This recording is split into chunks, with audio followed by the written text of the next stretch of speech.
ตำบลดอยหล่ออำเภอดอยหล่อจังหวัดเชียงใหม่เจิญรับฟัง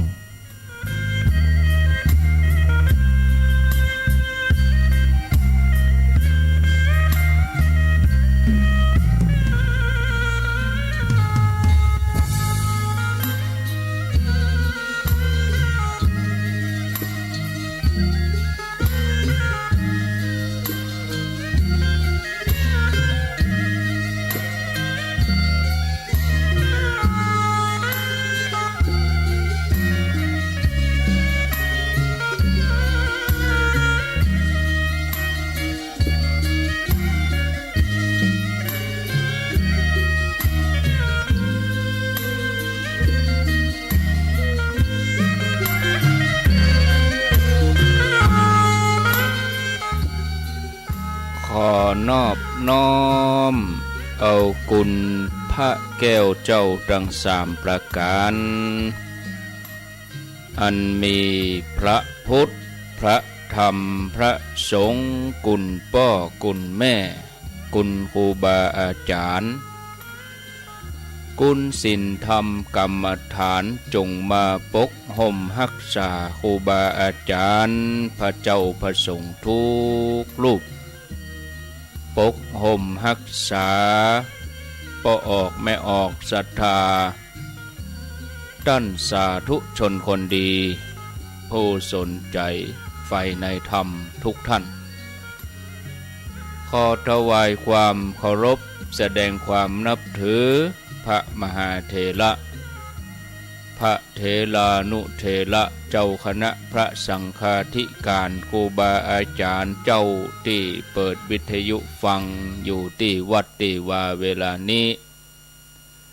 บ่ว่าจะเป็นหลวงป่อหลวงลุงตุปีตุน้องเปื้อนสหธรรมพระสงฆ์ทั้งหลายท่านที่มีอายุพรรษามีการศึกษามีภูมิธรรมที่สูงกว่าเก่ากับผมขอถวายความเคารพแสดงความนับถือมาณโอกาสนี้จุตนจุองค์ขอความสุขความเจริญจงได้บังเกิดแก่ญาติโยมป่ออุ้ยแม่อุ้ยนักศีลนักบุญเท่าแก่น้อยใจยิงทั้งหลายทุกท่านมาปะกันแล้วเนอมาปะกันแล้วมามาปะกันในรายการสารธรรมยามแลงรายการสารธรรมยามแลงมาปะมาพบกับญาติโยมท่านสาธุชนทุกคนทุกท่านแถมวันหนึ่งมาปะกันวันนี้เป็นวันศุกร์ที่3เดือนกุมภาพันธ์พุทธศักราช2566วันนี้เป็นวันเดือน5เหนือขึ้น13ค่ำเดือน5เหนือขึ้น13ค่ำพร่ำว่าเป็นวันศุกร์มาปะญาติโยมท่านทั้งหลายในรายการสารธรรมยามแลงรายการสารธรรมยามแลงนี่ดำเนินรายการโดยอัตมภาพพระครูอภิวัฒนวิกรมวัดปากตางเจริญตำบลดอยหล่ออำเภอดอยหล่อจังหวัดเชียงใหม่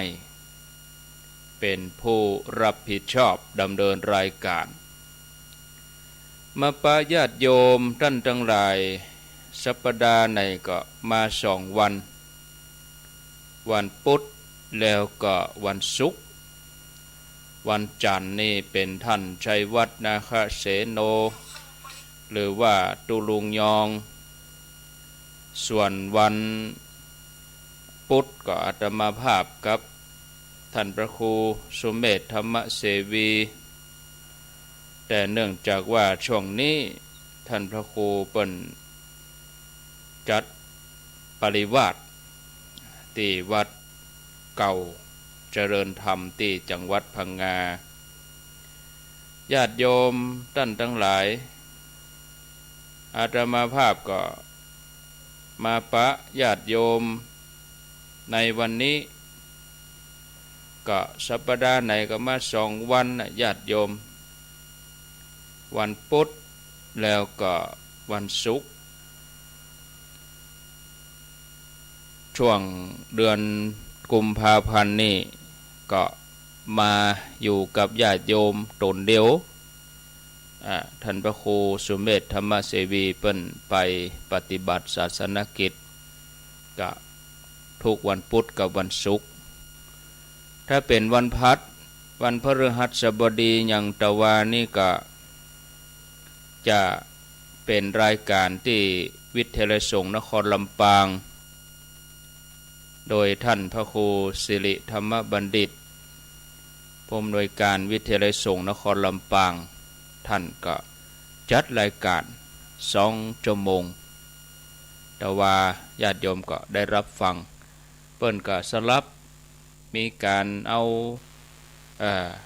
ทำเมืองพ่องมาเปิดให้ญาติโยมทั้งหลายก่อนที่จะอู้ถึงเนื้อหาสาระก่อนที่จะอู้ถึงธรรมะนี่ญาติโยมก็อาตมาภาพก็ขออนุโมทนาในกุศลและเจตนาของสถานีวิทยุคลื่นต่าง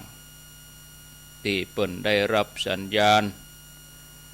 นำรายการนี้ไปสู่ญาติโยมผู้ฟังทางบ้านสถานีวิทยุคลื่นพระพุทธศาสนาการศึกษาและวัฒนธรรมวัดฝ่ายหินอำเภอเมืองเชียงใหม่โดยท่านพระครูสมุวิสุวัตวรกิจโจเจ้าวาดวัดฝ่ายหินผู้อำนวยการสถานีวิทยุคลื่นธรรมะของชุมชนวัดห้วยตองซัก 98.75 คลื่นธรรมะของชุมชนโดยท่านพระครูวาปีวรมนิตท่านชวลิตชยวังโสสถานีวิทยุคณะสงฆ์อำเภอฝาง FM 100.25 ตั้งอยู่ที่วัดพระบาทอุดมน้ำบ่อสาวาสำนักวิปัสสนาในเมตตาปรมิธรรมของพระเดชพระคุณหลวงพ่อพระครูสุจิตานุรักษ์หลวงพ่อเจ้าคณะอำเภอฝางสถานีวิทยุมนต์เสียงธรรมวัดบุพารามอำเภอแม่แจ่ม 106.25 อำเภอแม่แจ่มจังหวัดเชียงใหม่ในเมตตาปรมิธรรมของหลวงพ่อพระครูมงคลวิสิทธิ์เจ้าคณะอำเภอแม่แจ่มวัดบุพารามบ้านทุ่งเรดิโอ 89.50 บ้านทุ่งเรดิโออำเภอสันปะตองโดยป้ออุดมป้าเทียมวันพุทธวงศ์บ้านทุ่งเรดิโอ 89.50 ญาติโยมที่ฟังทางลำปางก็รับฟังได้ที่สถานีวิทยุวิทยาลัยสงฆ์นครลำปาง FM 106.50 วิทยาลัยสงฆ์นครลำปางก็อนุโมทนากับท่านผู้อำนวยการสถานีดีเจเจ้าหน้าที่ฝ่ายเทคนิคที่เปิ่นได้เชื่อมสัญญาณนำเอารายการนี้ไปสู่ผู้ฟังทางบ้านก็ขออนุโมทนาบุญด้วยท่านผู้ฟังท่านผู้ชมที่เข้ามาผ่านระบบ Facebook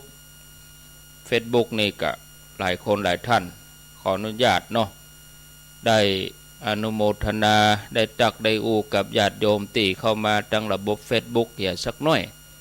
แม่ครูราวันกุยคำป่าเมือดสันทรายแม่เดือนเพ็ญทิมบางแม่สรินทิพย์บุญเลิศอยู่กรุงเทพมหานครแล้วก็อันนี้โยมเปิ้นโยมดงรักอยู่ญี่ปุ่นปุ่นตอนนี้เวลา 17:05 นาทีอยู่ประเทศญี่ปุ่นอุณหภูมิ4 องศาว่าปะโถโอ้โหบ้านเฮานี่บัดเดี๋ยวนี้ณขณะนี้ที่ดอยลอที่ปักตังเจริญนี่นะ ณขณะนี้34องศาวะโอ้ฮ้อนนักแกฮ้อนละเนอะญาติโยมอากาศที่อันญี่ปุ่นบนใน4องศาแล้วก็เวลา5 โมงแรงวะก็แสดงว่าเปิ้นก็เวยหรือเฮาไป2 ชั่วโมงนะกันเดียวเฮาลารายการเปิ้นก็ได้รับละนะเนาะแล้วก็ร้านสีพลอยฟังอยู่ละปูนโรงเจสีพลอยแม่จิรพันธ์โมป้อเบียงปะเป้ายุพินหอมมาลาฟังอยู่ในเมืองเชียงใหม่แม่เลนูชัยวงศ์อยู่ดอนใจร้องดอนใจสระปีท่านพระครูสิริธรรมบัณฑิตแม่ชีวิไลครูบอยสลีต้นเหือดหางดงครูโรงเรียนเทศบาลหางดงอันนี้อยู่กลางเวียงเชียงใหม่แม่ครูเกษณีแล้วก็มีอันนี้ญาติโยมติดตามทางบ้านบุญเกิดตำบลพระบาทอำเภอเมืองลำปางติดตามทางเฟซบุ๊กโดยแล้วก็ฟังทางวิทยุโดยชัดเจนดีก็อนุโมทนาขอบคุณเนอะที่ได้แจ้งผลการรับฟังเข้ามาสวรักษ์อภิวงศ์ติดตามอยู่ที่ชัยประการฟังคลื่นพระบาทอุดมอนุโมทนาอุดรจันทิมาเกษรตาเป่งจันทากองคำมูลติดตามรับฟังอนุโมทนาสาธุเอาเตอีก่อนเนอะญาติโยมที่เข้ามาทางเฟซบุ๊กเอาไว้เตอีก่อนเนาะขอบคุณผู้อุปถัมภ์รายการร่วมทำบุญเป็นก้าอินเทอร์เน็ตออนไลน์อนุโมทนากับร้านนานาพันธ์อำเภอฝางโดยแล้วก็แม่การดาศรีเนตรพร้อมกับลูกหลานได้ทำบุญฮือทานอุปถัมภ์รายการอินเทอร์เน็ตกาไฟฟ้ากาอีนะแม่จันเรือนสายแม่เดินเพนทิมบางแม่อมราวงแหวนนี่ก็อนุโมทนาโดยแม่ครูเกษณีชัยเทพโดยพร้อมรวบครอบครัวลูกหลานนะได้ร่วมบริจาคเป็นทานอุปถัมภ์ทุกเดือนไปก็อนุโมทนาก็ถ้าเขามีอินเทอร์เน็ตนี่เขาก็บ่ได้ยินกันนะเชื่อมสัญญาณก็มีกะสถานีเดียวเขาก็บ่ได้ยินกันโดยทั่วไปอย่างนี้อันนี้เขามีอินเทอร์เน็ตเนาะออกอากาศพดไปแถวลำปางพดไปแถวเมืองฝางนะไปที่ไหนไปหมดนะเหมือนเขาไปเอวด้วยกันนะเอาความสุขให้คนฟังเนาะญาติโยมเป็นบุญอย่างหนึ่งอันนี้อยู่โดยสเก็ตอุ่นลุงปอยโดยสเก็ตบุญเรืองจันทวงศ์อยู่ที่ไหนนี่โยมได้พิมพ์อยู่เจียงดาวเจียงดาวแม่กองคำทิศวงแม่เกียงคำรุ่งไพโรธติดตามอยู่เนออนุโมทนาแล้วก็มีแม่จันยาฟองศักดิ์อยู่ดีมีสุขติดตามรับฟังโดยมาปะกันแล้วก็บ่ฮือได้ขาดแคลวเสียเวลาชั่วโมงแรกนี่จะอู้ถึงเกี่ยวกับคำถามต่างๆที่เขาเคยจังได้ยินได้ฟังญาติโยมอาตมาอู้ไว้เมื่อวันศุกร์ที่แล้ววันนี้จะอู้ถึงเรื่องว่าการบังสกุลแต่เดิมเนี่ยเปิ้นมีจะใดเปิ้นมีพิธีจะใดนะแล้วก็มาอู้ถึงเรื่องการต้านขัวกำเนี่ยขัวกำเนี่ยยังถึงมีเอาต้านงานศพเนี่ยแล้วก็ยังเปิ้นถึงมีขันตั้งเวลาเขาจะกินจะต้านยัง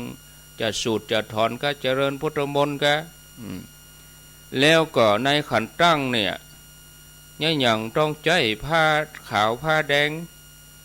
เอาผ้าสีอื่นได้ก่อแล้วก็มาอู้ถึงเรื่องฝ้ายจุงหัวศพเนี่ยฝ้ายจุงศพนี่นะมีความหมายว่าจะใดนั่นโอ้บัดแต่แบบว่าเขาก็บะล่ำได้ยินเนาะเขาก็วันอื่นเขาก็ฟังธรรมะอย่างอื่นเนาะฟังนิทานธรรมบทกาฟังบรรยายธรรมกาวันศุกร์นี่จะเป็นแบบสบายเป็นเรื่องราวคำถามที่อยู่ในวิถีชีวิตที่เขาเคยทำกันส่วนใหญ่ก็เป็นงานศพก่อนนะเอาอย่างบางสกุลเนี่ยบางสกุลนี่แต่เดิมมีพิธีจะใดท่านผู้ฟังญาติโยมทั้งหลายหลังจากที่เปิ้นเอาศพมาถึงป่าช้าแล้วก็จะมีพิธีบางสุกุลก็จะทำแบบง่ายๆโดยที่บ่มีการเชิญแขกกามีการเชิญแขกกาอันนี้ก็สุดแล้วแต่ละงานบางที่ก็มีกาเจ้าภาพมีกาสัปเหร่อเป็นผู้จัดการนะแต่โบราณนี่จะเป็นอย่างนี้นะบ่มีแขกมีหยังอะเนาะโบราณนี่เปิ้นใจผ้าดิบสีขาวเปิ้นบ่นิยมใจผ้าเหลืองนะแล้วก็บ่มีผ้าไตรบางสกุลบ่มีมหาบางสกุลบ่มีใจปิดใจเปิดอย่างบ่เดียวนะบ่เดียวนี่ผ้าบางสกุลนี่มันนักตามแขกมีมหาบางสกุลมีบางสกุลธรรมดามีใจปิดใจเปิดโอ้หนักบางทีก็กว่าจะห้องกันมาก็ใช้เวลาเมินพอสมควรนะปัจจุบันนี่โอ้หนักหยาดโยมแต่ก่อนนี่เปิ้นใจผ้าขาวผ้าดิบเวลาพระพิจารณาแล้วเปิดไปย้อมคนเดียวไปตัดเย็บย้อมเองเนี่ยเมื่อปาดผ้าเสร็จแล้วเปิ้นก็จะจุดเทียน4 เล่มก็ดี6 เล่มก็ดีนะเอาไว้ที่หัวการหามเปิ้นเฮาว่าเทียนจังก่อนเทียน4 เล่มก็มาจากธาตุ4นี่ก็เทียน6 เล่มก็อายตนะ6ญาติโยมเด้อความหมายเปิ้นมีเมื่อปาดผ้าแล้วตอดแล้วก็นิมนต์พระสงฆ์ไปพร้อมกันหมดเลยนะจะมีไม้ไผ่เหล่าเฮ่อกลมยาวประมาณ1 วานะอันนี้สำหรับเป็นไม้เต้าแล้วก็มีบอกไม้ขูดผิวออกแหบางๆแล้วก็ใส่น้ำมัดติดกับไม้เต้านะเพื่อว่าเป็นที่ฮื้อพระบางสกุลเสร็จแล้วเนี่ยเปิ้นจะเอาบอกไม้ที่เฮาเราที่เฮาเอาผิวมันออกแล้วนี่นะ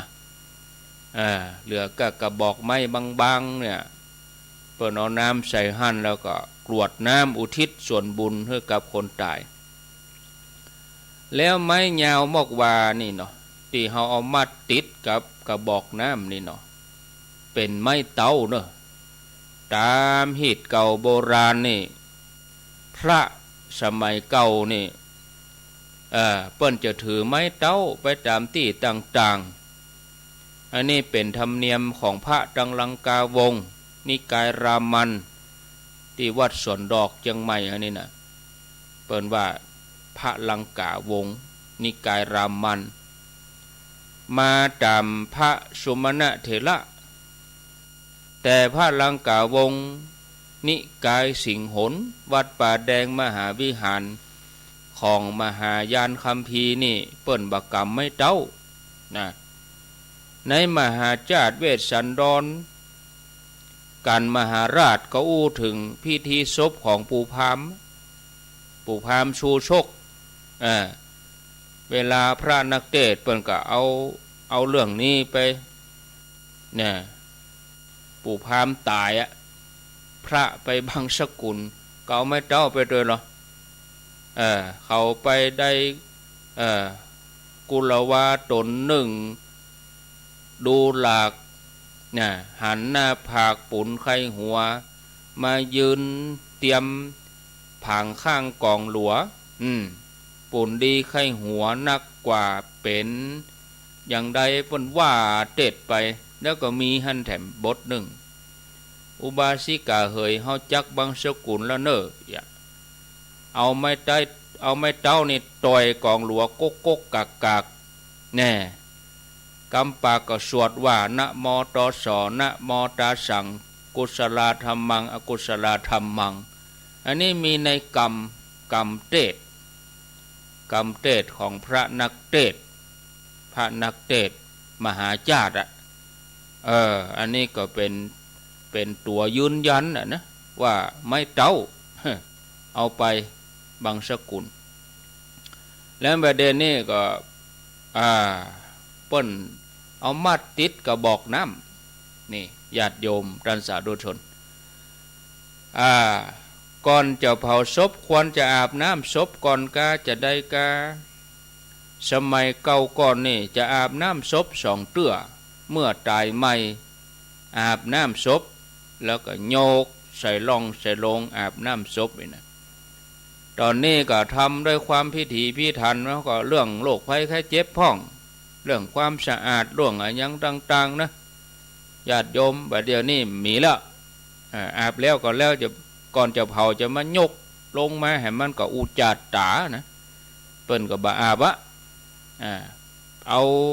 น้ำบะเป้าโบก็เป็นมติก็จบบะมีการอาบก่อนเอานอนลองก่อนเอาเข้าลองเหียตัวอัน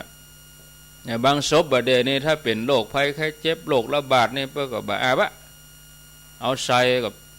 แพ็คถุงหูดชิปใส่ล่องไปเลยอันนี้ญาติโยมอู้ถึงโบราณนี่ประกอบพิถีพิถันนะเฮือศพนั่นสะอาดสวมใส่เสื้อผ้าชุดใหม่แล้วก็เอาศพนี่ลงนอนบนเสื่อแล้วก็เอาฝ้ายมามัดตราสังแล้วก็ยกใส่ล่องใส่ลงมัดตราสังในประกอบมัด3 ตีปุตตังคีเวภริยหเถทนังปาเทมีกรรมเหมือนกันเปิ้นมัดคอมัดมือแล้วก็มัดติดเท้ามัดติดตีนมีลูกเหมือนเชือกผูกคอสามีภรรยาเหมือนปอผูกศอกมีทรัพย์สมบัติเหมือนปอกซุปตีนมัดตราสังมัด3 ตีแล้วก็เอาไปใส่ในร่องในโลงตอนนี้เพื่อก็บ่มีพิธีตีตรองอย่ามาอาบอย่างละญาติโยมท่านทั้งหลายเนี่ยเพียงแต่ว่าเอานั่นนะเอาน้ำเปล่านั่นนะหดเรียบร้อยไปเนี่ยแล้วก็ขัวกรรมนี่เนาะขัวกรรมการต้านขัวกรรมนี่มีอานิสงส์จะใดย่นยังถึงมักตานในงานศพขัวกรรมก็คือว่าเครื่องอัฐบริขารเครื่องใจสวยของพระที่ขาดบ่ได้ก็คือผ้า4 เล็ก 3 น้ำ 1อัฐแปลว่า8อัฐบริขารผ้า4 เล็ก 3 น้ำ 1เนี่ยอันเนี้ยแล้วก็ของใจของเจ้าบ้านมีเสื่อมีหมอนมุ้งมีรองเท้าอย่างดังๆเครื่องใจของคนตายก็มีนะผ้า4 เล็ก 3 น้ำ 1ผ้า4ก็คือว่าจีวรสังฆติสบงสายประคตเนาะเล็ก 3ก็คือว่ามีดโกนเข็มแล้วก็บาดน้ำ 1ก็คือตีกรองน้ำเปิ้นเฮาว่าธรรมกลกที่กรองน้ำนอกจากนั้นก็เครื่องใจไม้ซอยเครื่องสักการะต้นดอกต้นเพิ่งหมากสุ่มหมากเป่งตุงเล็กตุงตองเนี่ยคนแต่ก่อนคนใดได้ทานนี่ถือว่าโอ้ได้อานิสงส์เพิ่นจะทำก็ตอนเมื่อมีงานบวชตุเปกพระเนาะตอนนั้นนะของบางอย่างนี่มันบ่มีขายในท้องตลาดก็จะต้องจัดหาทำเอง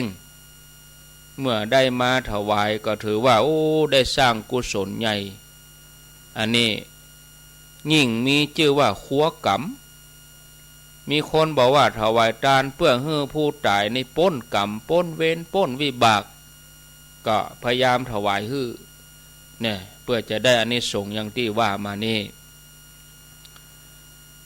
เป็นจะได้พิธีต่างๆของเมืองเหนือล้านนาเฮาจะต้องมีขันตั้งเนี่ยเพราะขันตั้งนี่มันเป็นเครื่องนอบน้อมปูชาครูนะโบราณมาแล้วเนี่ยเมื่อจะทำการอย่างทำการปูชาเปิ้นก็มีการแสดงความนับถือต่อกันนะสิ่งของหมู่เนี่ยเป็นเครื่องแสดงออกถึงความนอบน้อมเป็นเครื่องแสดงออกถึงความเคารพนะเขาจะสังเกตจากคนที่เปิ้นปฏิบัติบอกว่าเปิ้นจะเป็นอาจารย์ยังก็จังเปิ้นจะมีเนี่ยครูต่างๆครูซอกะครูมวยกะครูลำดาบครูจังฟ้อนอย่างหมู่นี้นะแล้วก็พิธีหมู่นี้ก็เปิ้นมีขันตั้งนะเฮาสังเกตจากของที่อยู่ในขันตั้งก็จะมีอย่างมีเตียนมีข้าวตอกดอกไม้มีหมากมีปูมีผ้าขาวผ้าแดงของโบราณนี่เปิ้นใช้ในการปูชาเนี่ยเป็นหมากสุ่มหมากสุ่มปูหมากเป้งหมากเบงต้นดอกต้นเตียนเพิ่งขี้เพิ่งเนี่ยต้นเพิ่งเนี่ยมีเบี้ยเนี่ยเป็นของใจแตนเงินนี่ศรัทธาญาติโยมคนโบราณนี่เวลาเปิ้นไปสู่ขอเปิ้นไปขอสาวนะเปิ้นไปสู่ขอเปิ้นก็ต้องมีขันหมากแห่ขันหมากผ้าขาวผ้าแดงก็มีเนี่ยเป็นผ้าที่เอาใจไหวเพื่อความนับถือคนผู้น้อยจะไปไหวทำความเคารพคนใหญ่ผู้รักผู้ใหญ่เปิ้นก็ใจผ้าเนี่ยเอาไปแสดงความเคารพนะนอกจากเงินแล้วก็เปิ้นมอบผ้านี้ตัวนะที่ใจผ้าขาวผ้าแดงนี่ศรัทธาญาติโยมท่านสาธุชนท่านผู้ฟังทั้งหลายก็เพราะว่ามันเป็นของหาง่ายในสมัยนั้นกูบ้านนี้เปิ้นจะมีการตอผ้าขาวมีการตอผ้าแดงไว้ใจโดยทั่วไป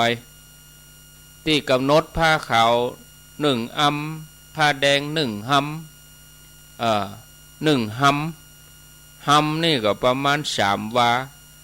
ผ้าขาว3 วาผ้าแดง3 วานี่ก็เพราะว่ามันสามารถเอาไปตัดเย็บอย่างอื่นนุ่งห่มอย่างอื่นมันเพียงพอต่อความต้องการเนี่ยฉะนั้นคนที่ปูชาไหว้ครูบาอาจารย์แสดงความเคารพคารวะเพื่อก็เอาสิ่งของหมดเนี่ยมาใส่ไว้ในขันในพานเอามาตั้งไว้เลยห้องว่าขันตั้งนี่สำหรับสิ่งของอื่นๆยังเป็นศาสตร์เป็นหมอนม้อนน้ำเป็นพัดเป็นวีเป็นกล้วยอ้อยอันนี้ก็เป็นของกินของใจเป็นการแสดงถึงฐานะที่มีความเคารพอย่างสูงสุดคนโบราณนี่จะมีสิ่งหมู่นี้ไว้เพื่อต้อนรับแขกแสดงออกถึงความการให้ความสำคัญต่อแขกที่มาเยือนว่าเป็นผู้ที่ควรเคารพนับถืออย่างสูงอย่างใดนี่ญาติโยมยังอย่างถึงใจผ้าขาวผ้าแดงในขันตั้งใจผ้าสีอื่นได้ก็ผ้าขาวผ้าแดงนี่เป็นผ้าที่คนโบราณเปิ้นมีกันทุกบ้านทุกครัวเรือนเพราะหาใจได้เองแล้วก็หาง่ายมีความหมายผ้าขาวคือผ้าบริสุทธิ์สะอาดนะแทนจิตใจของผู้ที่ทำของผู้ที่เนี่ยที่ทำมีความจริงใจมีความบริสุทธิ์ใจบ่มีสิ่งใดมาแอบแฝงใสสะอาดขาวบริสุทธิ์ส่วนผ้าแดงนี่เป็นผ้าที่มันแสดงถึงพลังความเข้มแข็งความมีพลังเนี่ย แล้วก็มีความเชื่อว่าหมู่พูดผีตั้งหลายนี่กลัวผ้าแดงคนจีนเวลาไปงานศพนี่เปิ้นจะได้หับผ้าแดงนี่แจกนะแล้วก็เป็นผ้าที่คนชอบใจมีราคาเนี่ยเลยมีคำว่าจะถูกจะแปลงก็เอาแดงไว้ก่อนการใช้ผ้าแดงก็เลยหมายความว่าเฮาฮื้อผ้าที่มีราคาสูงแล้วก็เป็นที่ต้องการของคนฮับนะส่วนจะใช้ผ้าสีอื่นกาอย่างนั้นกาเนี่ยก็เนื่องจากการกำหนดเครื่องปูจาครูหรือว่าขันตั้งเนี่ยเปิ้นก็กำหนดให้เป็นผ้าขาวผ้าแดงไว้ถ้าจะใช้ผ้าสีอื่นก็กลัวจะบ่ถูกต้องก็ต้องใช้ผ้าสีขาวสีแดงมาตลอดเนี่ยเพราะถ้าบ่อย่างอันนะก็กลัวว่าจะนอกคูผิดคูเนี่ยพิธีก็บ่ศักดิ์สิทธิ์แล้วก็มีความสำเร็จตามที่ต้องการแล้วก็ฝ่ายจุงหัวฝ่ายจุงศพนี่รอมีความหมายว่าจะได้ฝ่ายจุงหัวฝ่ายจุงศพที่คนเมืองล้านนาเฮาห้องว่าฝ่ายจุงหัวฝ่ายจุงศพนี่นะเปิ้นก็ใจฝ่ายที่มันปั่นจากยวงฝ่ายแน่เอามาเป็นใจแล้วก็เอามาสอดต่อกันเอาให้มันมี7 ตอน9 ตอนตามแต่ว่าคนตายศพนั่นจะเป็นแม่ยิงกับพ่อใจถ้าเป็นพ่อใจพวกก็เอาอยู่9 ตอนถ้าเป็นแม่ยิงนี่เอา7 ตอนมีความหมายว่าจะได้สื่อไปถึงอย่างที่ว่า7 ตอน9 ตอนนี่ก็สื่อไปถึงว่าคนเฮาเนี่ยเกิดมาสืบตระกูลกันมันก็ได้7 เจนหรือว่า9 เจนต่ออันเนี่ย9 ช่วงอายุ9 ช่วงคน7 เจนขกุลเป็น9 เจนขกุลเป็นแดนเนี่ยที่เฮาได้ยินเวลาพระเปิ้นปั่นปอนเนี่ยโดยที่เอาตัวเฮาอยู่ตรงกลางนับขึ้นไปตรงบน3 เจน3 จันขึ้นไปตรงบน3 เจน3 จันก็ป่อปูทวดนะนับลงไปตรงลุ่ม3 เจนก็ลูกหลานเหลนโหลนนี่แทบจะบ่ได้หันนะตายละเสียก่อนบ่ได้หันโหลนไปตึกเหลนเนี่ยรวมกันเป็นอย่างนี้เนี่ยเอาตัวเฮาอยู่ตรงกลางอันนี้เป็น7 เจนนะดังเมืองล้านนาเฮาห้องว่า7 เจนตระกูล7 เจนขกุลเนี่ยส่วน9 เจนก็นับขึ้นเป็นบนเพิ่มขึ้นไปก็อย่างที่ว่านะญาติโยมเนาะปู่ทวดแล้วก็หลานเหลนโหลนเจริญพรเจ้าว่าจ๋าท่านมันนิมนต์ท่านว่าวันที่จัดรายการอยู่เดี๋ยว5 โมงก็โทรมา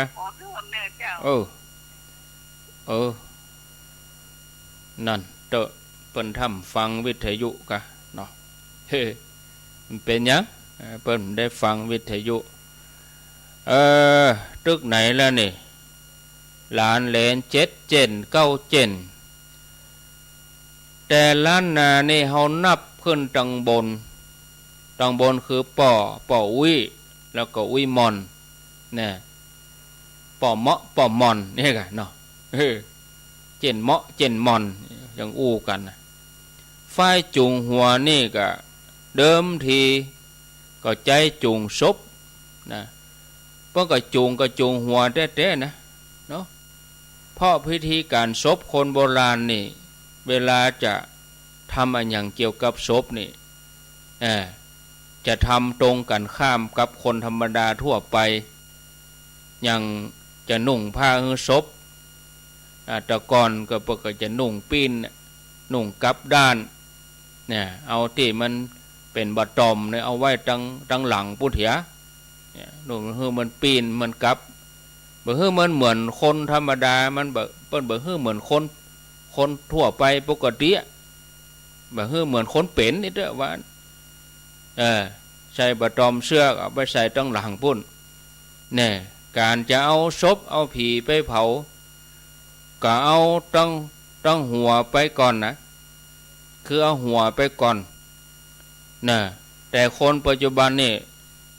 เริ่มทำอย่างฮื้อเหมือนผีไปเรื่อยๆคือนุ่งผ้าคนตายก็นุ่งเหมือนคนเป็นเอาบะตอมไปตั้งหน้าเนี่ยศรัทธาญาติโยมแล้วก็บางทีบะเดียวนี่เขามาพอแฟชั่นบางอย่างก็นุ่งเหมือนผีตาย เขาบะตอมไว้ตั้งหลังไปจดกระดุมไปมัดไว้ตั้งหลังบุญเถียเสื้อผ้าบะเดียวจดบะตอมตั้งหลังพวกอันนั้นมันนุ่งยังผี นุ่งยังผีตายอันนี้การเอาศพไปเหี่ยวเปิ้นก็เอาตีนไปก่อนเวลาจุงศพนะก็เลยเป็นการจูงหัวแม่เท้าหัวแม่ตีนเป็นการบ่ใจจูงหัวแต้เหมือนคนบ่เก่าพวกเอาจูงหัวก็เอาหัวไปแต้แต่บริเวณนี้ลากเอาตีนไปก็ไปจะจูงหัวแม่ตีนไปการจูงหัวศพนี่เปิ้นก็นิยมพระสงฆ์สามเณรที่เป็นลูกเป็นหลานจูงไปถ้าหากบ่ได้บวชลูกบวชหลานอีกนะเปิ้นก็นิมนต์พระคุณเจ้าพระเณรรูปอื่นไปจูงถือเป็นการจูงศพส่งวิญญาณไปทางที่ดีอันนี้เป็นปริศนานะเป็นปริศนาธรรมเหมือนกันญาติโยมเด้อเป็นปริศนาธรรมอย่างหนึ่งว่าคนผู้นี้ได้บวชลูกบวชหลานเมื่อตอนตัวเองมีชีวิตอยู่นะลูกหลานจูงพ่อจูงแม่เข้าวัดเข้าวาลูกหลานจูงพ่อจูงแม่เพื่อมีศีลมีธรรมเพื่อสร้างความดีตั้งแต่เมื่อครั้งมีชีวิตอยู่คือจูงเพื่อพ้นจากกรรมจากเวรเพื่อพ้นจากอบายมุขมาสู่แดนแห่งธรรมเพราะคนที่มีลูกมีหลานบวชเนี่ยเปิ้นจะมีความละอายจะไปแย่หยังก็กลัวโอ้ลูกตัวเป็นตู้นะลูกตัวเป็นตู้เป็นพระลูกตัวเป็นเน้นนะแล้วมันนั่งเล่นไพ่นี่ลูกตัวเป็นตู้ มันอายเนี่ยคือจูงยกจิตใจให้มันเข้าวัดเข้าวามันไปแอวหาลูกหาหลานตู้พระลูกเน้นพระลูกพระหลานก็ทำให้เกิดความคุ้นเคยวัดวาจิตใจก็จะเริ่มละอายต่อความบดีมาทำดีวันละน้อยจนมีความสนิทสนมกับวัดกับวาเก่งกลัวต่อบาปบ่อยากจะทำชั่วบัดเจ้าแต่นั้นเมื่อเสียชีวิตตายไปพระเนนก็ยังจุงเข้าไปปัจจาเป็นการนำวิญญาณไปทางที่ดีเนี่ยฝ่ายจุงหัวก็เปิ้นมีปริศนาอย่างนี้แล้วก็บางทีเฮาไปตานที่ไหนตั้งใต้เปิ้นบ่มีก็คือกันพระพุทธไปเกณฑ์พระพุทธต่อไปนี่เป็นการประเคนนี่เนาะเจิญคนนั้นคนนี้มีการเกณฑ์เนี่ยอย่างต้องมีกันพระพุทธกันอาจารย์เนาะโอ้ญาติโยมพระรัตนตรัยนี่ก็มี3ส่วนอย่างที่เฮาทั้งหลายฮู้พระพุทธพระธรรมพระสงฆ์การทานนี่เนี่ยในสมัยพุทธกาลก็จะมีการถวายกับพระสงฆ์อันมีพุทธองค์เป็นประธานนี่ญาติโยมพระองค์เป็นประมุขเหรอพุทธประมุขโคภิกขุสังโฆหมู่แห่งสงฆ์อันมีพระพุทธเจ้าเป็นประธานเนี่ยคนเมืองล้านนาเฮาเมื่อจะทานอันยังก็ตามเปิ้นก็ถวายส่วนหนึ่งเป็นพระพุทธทานถึงพระพุทธเหมือนกับเวลาเฮาถวายทานอาหารแก่สงฆ์สามเณรเฮาก็มีการทานเข้าพระพุทธญาติโยมสำรับของก็ดีปัจจัยก็ดีเนี่ยเปิ้นห้องว่าครัวพระเจ้าเงินพระเจ้าทุกอย่างนี่มันตกเป็นของวัด เอามาใจกิจกรรมกิจการต่างๆเกี่ยวกับวัดเป็นค่าใช้จ่ายการน้ำค่าไฟภายในวัดซื้อเครื่องมือทำความสะอาดการน้ำค่าไฟค่าพาหนะพระเนนเดินทางไปไหนบางครั้งก็รวมถึงค่าปัตหารเงินหมู่นี้บางทีก็เปิ้นก็มอบให้เจ้าวาดจัดการมอบให้วิยาวัจกรให้ล่ามวัดล่ามวัดเลขวัดเป็นคนจัดการดูแลจะใจจ่ายจะใดก็แจ้งบอกตามต้องการอันนี้เป็นธรรมเนียมโบราณในการทานถ้าทานกับพระสงฆ์มูลค่าปัจจัยเท่าใดก็เฮือถวายพระเจ้าต่ออันนะบางแห่งเปิ้นก็ทาน2 เต้าเลยเป็นการพระเจ้าพระธรรมแต่คนปัจจุบันนี่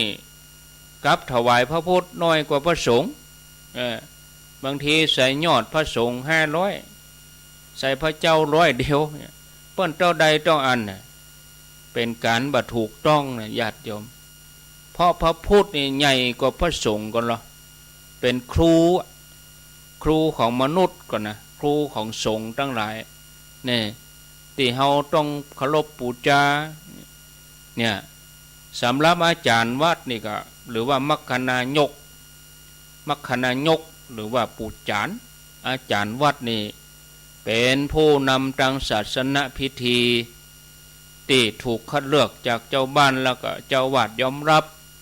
เนี่ยคนที่จะไม่เป็นปู่จานนี่ต้องเป็นตู้เจ้ามาก่อนเป็กเป็นตู้แล้วบ่เนี่ยแล้วก็มาเป็นปู่จานสิกเอามาเปิ่นห้องว่าหนานขันนานห้องเป็นขันนานเป็นนานแล้วก็บวชหลายภาษาต่อใดดีต่ออันเป็นคนที่มีความรู้มีความสามารถจัดทำให้คำปรึกษาแนะนำแล้วก็มีความสามารถหลากหลายมีความสามารถหลายอย่างประกอบกันเปิ้นมีคุณสมบัติปูจานอยู่เสียงดีบาลีถูกต้องเนี่ยกล่าวคำถวายกะเนี่ยเว้นตานกะเนี่ยใจตึงบาลีใจตึงโวหารพรรณนาบางคนเสียงดีทำให้คนฟังนี่ม่วนเนี่ยเลื่อมใสติดอกติดใจเพิ่มศรัทธาเข้าไปกลัวจะทำพิธีเสร็จก็ใจเวลาปอกับพระสงฆ์บางทีพระสงฆ์สวด20 นาทีปู่จานก็เว้นตาน20 นาทีอย่างอีกก็มีฉะนั้นก็เลยมีระเบียบสังคมเมืองเฮาล้านนาเฮาของวัดของว่าหมู่บ้านก็ต้องมีกันครัวเฮือปู่จานโดยให้มีของมูลค่าเท่ากับทานเฮือพระสงฆ์บางกรณีก็มีการเชิญอาจารย์มาจากที่อื่นก็เพิ่มเฮือเปิ้นเป็นพิเศษต่างหากการปูจานนี่มีก้าจังเมืองเหนือ8 จังหวัดภาคอื่นบ่มีการปูจานนี่แล้วเปิ้นบ่ได้ห้องถวายบางงานพิธีกรโฆษกว่าเอาเชิญแขกไปถวายกันอาจารย์เปิ้นบ่แจ้ถวายเปิ้นว่ามอบปฏิกละมอบของมอบปฏิกละมอบสิ่งของคือปู่จานนี่จะไปว่าถวายแล้วก็คุณสมบัติปู่จานก็มีเอาเจ้าที่พอจะนึกได้เปิ้นห้องว่าคุณสมบัติปู่จานมารยาทดีมีความรู้อู้จะเป็นเว้นตานถูกต้องนุ่งย่องเหมาะสมกับงานจัดการเรียบร้อยพอกอยตุพระเสียสละเพื่อส่วนรวมควบคุมเวลาปรึกษาเจ้าภาพนี่มีคุณสมบัติถึง10 ข้อก่อนนี่เกณฑ์การเป็นปู่จานเนี่ยมีอย่างพ้องมารยาทดีมีความรู้อู้จะเป็น เวรตาลถูกต้องนุ่งย่องเหมาะสมกับงานจัดการเรียบร้อยพอกอยตุพระเสียสละเพื่อส่วนรวมควบคุมเวลาปรึกษาเจ้าภาพเนี่ยมี10ข้อเอาไปขยายความคนเดียวเด้อต่อไปการเผาศพจะเอาหัวศพไปทิศไหนจังใดการเผาศพนั่นล้านนาเฮาบัดนิยมเอาหัวศพเอาศีรษะของศพนี่ไปทิศอื่นเปิ้นจะบินหัวไปทางเหนือนะเพราะว่าอะไรอย่างเพราะถือว่าทิศเหนือนี่เป็นทิศที่สูงอยู่เหนือก็คือเหนือคือหัวเฮาบนเฮาเหนือหัวบนเฮาเนี่ยนะทิศใต้นี่เป็นทิศต่ำเปิ้นก็เลยห้องว่าขึ้นเหนือล่องใต้ธรรมดาน้ำที่มันไหลเนี่ยมันไหลนักๆเนี่ยมันจะไหลจากทางเหนือไปทางใต้มีแม่น้ำบางสายที่ไหลจากใต้ไปเหนือมันก็มีบักกี้สายนะถือว่าถ้าไหลจากเหนือไปใต้นี่ก็ตามปกติแต่ถ้าว่าไหลจากใต้ไปเหนืออันนี้ถือว่าบ่เป็นไปตามทิศ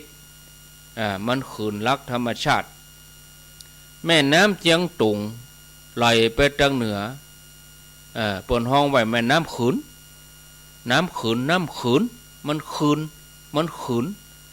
นไปทางเหนือ น้ำขืนยังฮือเกิดชุมชนลุ่มน้ำเปิ้นห้องว่าเจ้าขืนบ่เดียวมันเพี้ยนเป็นเขินอย่างหมู่ญาติโยมที่อยู่ตั้งสันปะตองต้นแหนหมู่นี่น้ำขืนก็คือว่าน้ำเจียงตุงพุ่นน่ะไหลไปทางเหนือมันขืนมันขืนธรรมชาติมันขืนน้ำขืนบ่ได้เป็นน้ำเขิน ญาติโยมการเอาศพเอาหัวศพไปทางเหนือนี่ได้แบบอย่างจากพระพุทธเจ้าเมื่อตอนที่พระองค์เสด็จดับขันปรินิพพานพระองค์ก็เสด็จนอนด้วยสีหชญาติโดยเอาพระเศียรไปทางทิศอุดรนะระหว่างไม้รังคู่แล้วเปิ้นก็เสด็จดับขันปรินิพพานเวลาเขาจะเผาศพก็นิยมบินหัวศพไปทางเหนือการพัดตัดสิน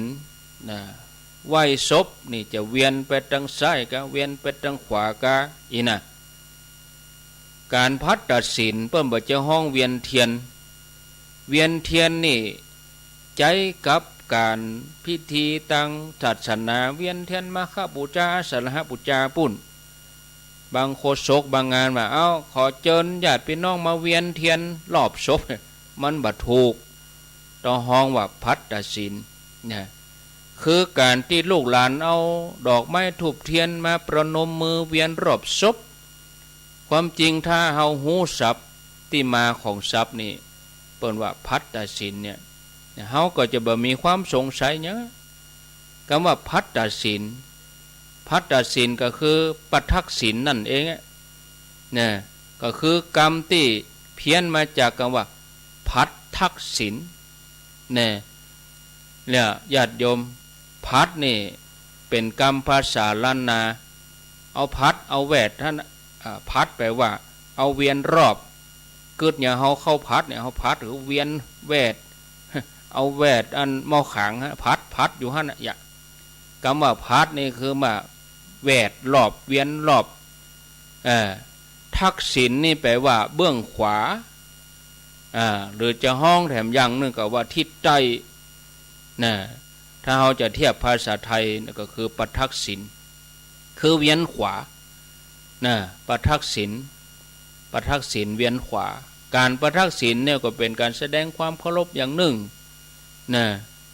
สิ่งที่ความเฮาเคารพนั้นอยู่ทางขวามือเฮาอย่างเฮาจะปทักษิณในวันสำคัญทางพุทธศาสนา ก็ดีเจดีย์วิหารพระพุทธรูปกะเฮออยู่ทางขวาเฮาพ่อแม่ญาติผู้ใหญ่เฮาที่เฮาเคารพนับถือที่เฮาสักการะเวลาเฮาพัฒศีลนะหรือว่าพัดทักษิณเฮาก็ต้องเวียนขวาฮื้อศพอยู่ด้านขวามือเฮาสำหรับภาคกลางนี่นะเปิ้นจะมีเมนเปิ้นก็เอาเวียนเมนหรือว่าจิตกาทานเนี่ยเอาเวียนเนี่ยก่อนแล้วก็ก้อยเอาศพขึ้นเปิ้นนิยมกันเวียนไปทางซ้ายเปิ้นห้องว่าเวียนซ้ายเพื่อเป็นปริศนาธรรมนะทางภาคกลางนี่เปิ้นเวียนซ้ายเป็นปริศนาธรรมอุตรวัฏก็คือเวียนซ้ายเป็นปริศนาธรรมจะใดเป็นปริศนาธรรมก็คือว่าสังสารวัฏที่ประกอบด้วยกิเลสกรรมวิบากเป็นวัฏสงสารที่เฮาบ่พ้นบ่รอดไปไหนมันเป็นธรรมดานะเฮาจะต้องขืนต้องทวนกระแสเหมือนปกติเฮาหมุนเวียนเหมือนกับตัวตามเข็มนาฬิกาเป็นทักษิณาวัฏจะต้องทวนเข็มนาฬิกาบ่ฮื้อเป็นไปตามธรรมชาติจะต้องเวียนอุตรวัฏถึงจะหลุดพ้นนี่ญาติโยมแล้วก็คำถามที่ยอดฮิตเนี่ยคำถามประจำรายการคนตายโหงตายพายเขาว่าตานขันเข้าในวัดจะบ่ได้รับส่วนบุญแต่ก็ตะเกียงน้ำมันโคมไฟตีเปิ้นจุดปลายตีนศพหมายความว่าจะได้ก็ก้อยไปฟังกันในชั่วโมงที่2นะโอ้ญาติโยมแล้วก็มีเรื่องการจุดธูปเคารพศพด้วยเนี่ยยังจุดดอกเดียวนะเนี่ยยังหีบศพล้านนาเฮาพาไตเอาตุงเล็กตุงตองไปไว้มีความหมายว่าจะได้ตุงเล็กตุงตองอีนะก็เดี๋ยวเฮาไปฟังกันในชั่วโมงที่2เนาะวันนี้ชั่วโมงนี้วันศุกร์นี่จะเป็นเกี่ยวกับความรู้นะธรรมะนี่เฮาฟังมาเจ้าเต็มอิ่มเฮาฟังวันจันทร์การพุธเฮาก็ฟังเต็มอิ่มแต่วันศุกร์นี่ตั้งแต่ปี66นี่ทุกวันศุกร์ก็จะมาเป็นอย่างเงี้ยเป็นความรู้จะเอียเน้อญาติโยมเน้อไผสงสัยอันใดนอกเหนือไปกว่านี้ก็โทรศัพท์มาได้นะ15:57 นาที15 นาฬิกาบ่าย3:57 นาทีกำเดียวจะประชาสัมพันธ์ข่าวสารเห็นสักเล็กน้อยเรียบร้อยแล้วก็ก้อยมาวางสายเฮือปออกไม่ออกศรัทธาญาติโยมเปิ้นได้โทรศัพท์มาก้อยโทรมาอู้มาจาเน้อกำเดียวถ้าบอกเบอร์โทรก็ก้อยโทรถ้าบอกเบอร์โทรเตื้อกจะไปฝั่งโทรเตื้อนะข่าวสารงานกุศลก็เจริญพรแจ้งผ่านญาติโยมแต่เจ้าก็ประชาสัมพันธ์ไปแล้วบ่ายนี้กับประชาสัมพันธ์แถมกรรมเพราะว่าเปิ้นจะชาปนกิจศพในวันที่5 กุมภาป่อพิรุณธรรมวังอายุ69 ปีป่อพิรุณธรรมวังนี่เปิ้นได้ถึงแก่กรรมไปตั้งแต่วันที่1 กุมภา2566ปัจจุบันก็ตั้งศพบำเพ็ญกุศลไว้ที่ศาลาบำเพ็ญบุญหน้าวัดบุพารามแม่กุ้งบกตำบลสันกลางอำเภอสันปะตองเชียงใหม่ป่อพิรุณนี่เพิ่นก็ต้วยครูบาอาจารย์เนาะขับรถส่งพระพ่องยังพ่องบริการชุมชนงานศพงานซากถ้าเปิ้นว่างเปิ้นไปกุฏิช่วยงานศพช่วยเจ้าบ้านเป็นจิตอาสาแล้วเปิ้นก็ร่วมฟังธรรมะมาหมดเป็น10 ปีเปิ้นไปปฏิบัติธรรมสวดมนต์ทำวัดเย็นที่วัดม่อนห้วยแก้วบุญเปิ้นถึงแก่กรรมไปแล้วก็จะชาปนกิจศพ ในวันอาทิตย์ที่5 กุมภาพันธ์ 2566ก็นิมนต์ครูบาอาจารย์พระสงฆ์ที่ฮู้จักมักเกยก็ดีเคารพนับถือญาติโยมที่ฮู้จักมักเกยก็ไปร่วมกันสำหรับกำหนดการนั้นก็วันพุธวันที่4เวลา4 โมงถ้าใครสะดวกไปภาคกลางวันเมื่อคืนบ่สะดวกเนาะลูกหลานมีไผไปส่งเมื่อคืนก็มันมืดหูตาไม่ค่อยดีเฮาก็ไป4 โมงวันพุธ4 โมงแมลง16 นาฬิกาถ้าไผจะไปฟังเทศไปร่วมครูบาอาจารย์จะไปเมื่อคืนกันก็19 นาฬิกาสะดวกเวลาใดก็ไปตามนั้นบางคนเปิ้นก็ไปวันนี้แล้วก็มีบางคนก็จะท่าไปรอรวมกันวันพุธก็ได้ก็ตามเจตนาเนอะที่หน้าวัดแม่กุ้งบกตำบลสันกลางอำเภอสันปะตองเชียงใหม่นะแล้วก็แถมงานหนึ่งอันนี้เป็นงานตัดลูกนิมิตเนาะงานตัดลูกนิมิตของวัดน้ำต้องก็ประชาสัมพันธ์ญาติโยมทางขวงเปาจอมตองงานผูกพัทธสีมางานผูกพัทธสีมาตัดไหวลูกนิมิตอุโบสถวัดน้ำต้องตำบลบ้านหลวงอำเภอจอมตองก็เพิ่นเริ่มงานวันนี้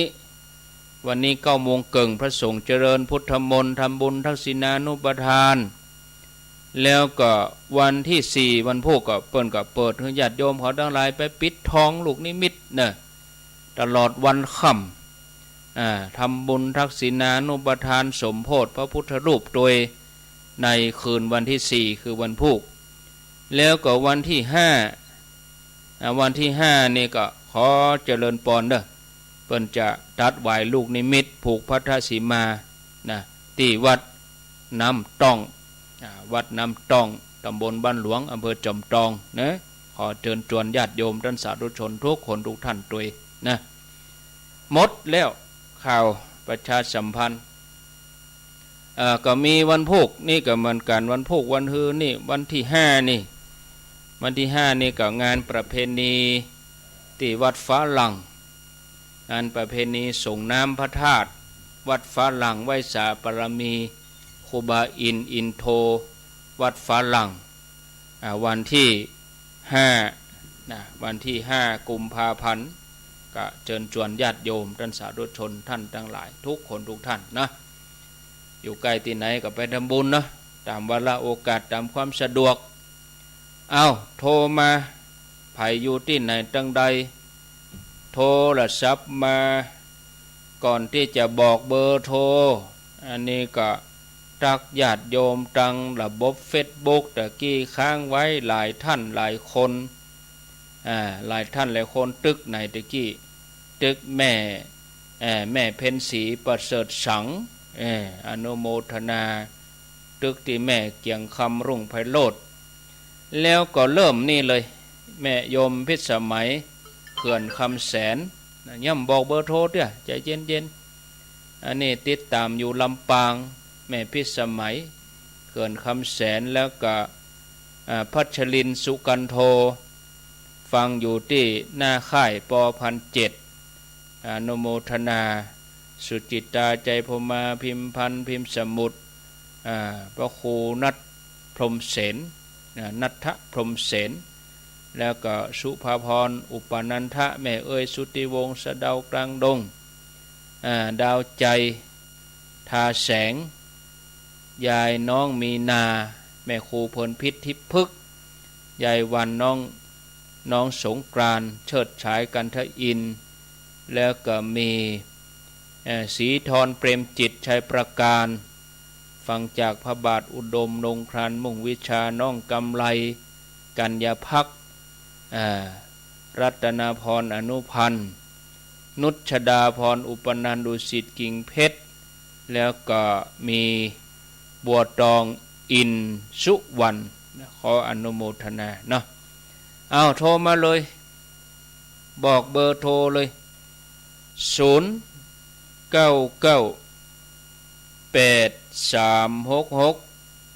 322 0998366322 322อ้าวไผมีหยังจะอู้จะแจ้งผลการรับฟังเปลี่ยนบรรยากาศจ่วยกันอู้จะเข้าสู่ชั่วโมงที่2แล้วบัดเดี๋ยวนี้4 โมงกับ4 นาที0998366322จะเลินพรจ้าจ้าไว้สาเจ้า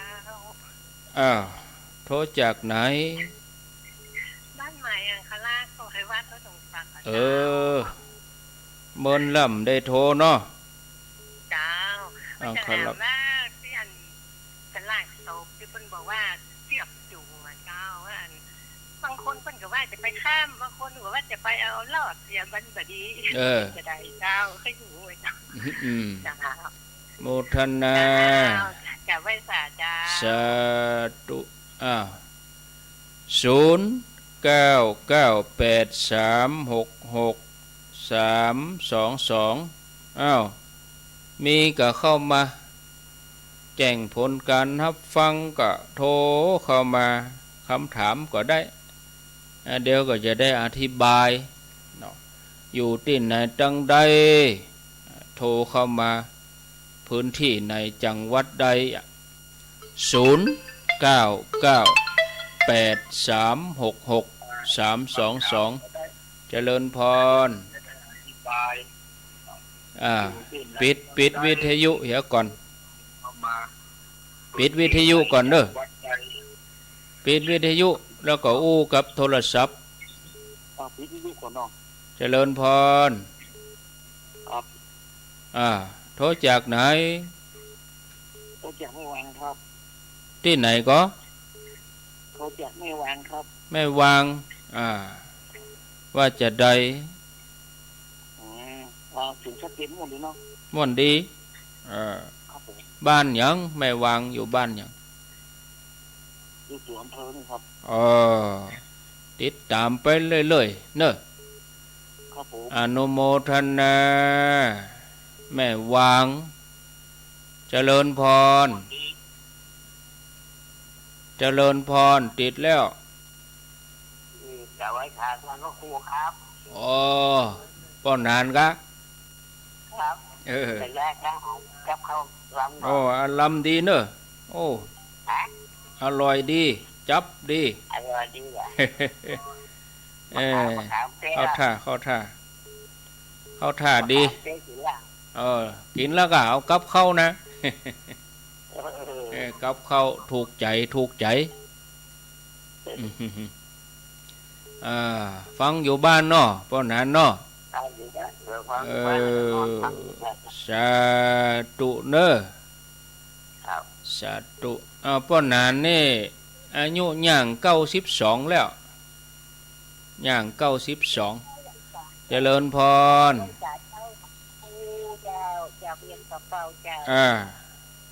แม่ชีกะวันนี้ได้ความรู้เพิ่มเติมเยอะก็เดี๋ยวก็ฟังเพิ่มแถมกะเดี๋ยวมีแถมอยู่อนุโมทนาเจริญพรติดแล้วเจริญพรติดแล้วจ้าไว้สาเจ้าโทรจากที่ไหนฮะโอ้กูเตื้อนี่แม่นมาเดี๋ยวมันอย่างมาจ้าฮะติดมาให้ติดเจ้าโทษจะได้กับบัตรตีฟังตลอดเนาะเจ้าฟังตลอดเลยเจ้าศพเตี้ยจอมตองเจ้าอนุโมทนาไว้สาเจ้า0998366322มีก็เข้ามาเจริญพรครับขอกราบแต่ใจไว้สาในเมตตาธรรมท่านพุทธเจ้าด้วยความเคารพอย่างยิ่งครับท่านเจ้าพี่นานกะครับผมสลับปียังเนื้อครับมนนำได้ยินนี่ได้คือลูกคือหลานได้ ได้ฟังเป็นความรู้นะท่านพระคุณเจ้าขออนุโมทนากับท่านเจ้าเทรนเนอร์ที่เอาปริศนาธรรมของบักเก่าโบราณมาพี่น้องศรัทธาและลูกหลานได้ฟังนะครับขอกราบไหว้ศาลในเมตตาธรรมครับสาธุสาธุเนอยินดีกับเป็นหานนี่เป็นหานอย่างหนึ่งโอ้ปอนน้อยปอนหนานเปิ้นก็ฟังเจริญพรกราบไหว้ศาลครับพระครูอ้าวโทษจากที่ไหนจากขมอครับบักเขือแจ้ครับผมอ๋อขมอบักเขือแจ้ครับติดตามพระครูตลอดครับฟังจากคลื่นฝ่ายหินกะ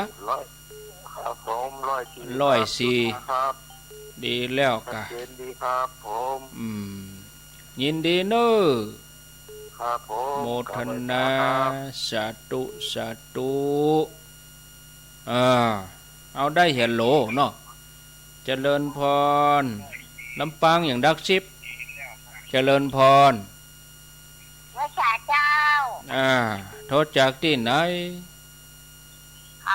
อันนี้บ้านห้วยเตเจ้าบ้านห้วยอีเตเจ้าบ้านห้วยเตเจ้าอีเตจอมตองนะโอ้เจ้าห้วยเตจอมตองเจ้าสะเดากลางดงนะเจ้าอันกะสะเดากลางดงนี่กะเจ้าสะเดากลางดงที่อันนี้ในเพศเจ้าเฉลียมอยู่ในแพะนะกะเนาะเจ้าชื่อเฉลียมอยู่ในแพะกะเจ้าเจ้าเฉลียมอยู่ในแพะเฉลียมอยู่แพะเนาะเจ้าเจ้าเป็นกำลังใจเจ้าฟังหมดนะเจ้าอันนี้เปลว่าอันเจ้าฟังแล้วก็เข้าใจเจ้าโมทนา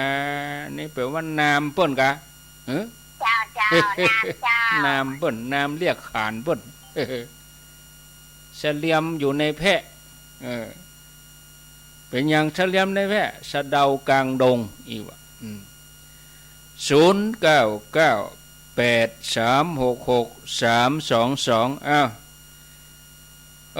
ญาติโยมตังมจลนี่เพิ่นรับอยู่นะเพิ่นรับสัญญาณอยู่ DJM เพิ่นรับอยู่ด็อกเตอร์อาจารย์เอ็มเพิ่นกดเชื่อมให้แล้วเจริญพรพระเจ้าโทษจากไหนแม่แจ่มเจ้าโอ้แม่แจ่มบ้านหยังแม่แจ่มบนนาเจ้าบ้านบนนาเมื่อคืนวันนั้นไปอันที่อันพุทธเอ็นก่อนพระเจ้าได้ไปตักกันนี่เจ้ายังไม่ทันเลยจะทำมันนั่นน่ะได้ไปสักกรรมงานศพที่บ้านก็มีอันแกว่อันปุ่นวันที่8มีนาเนอะ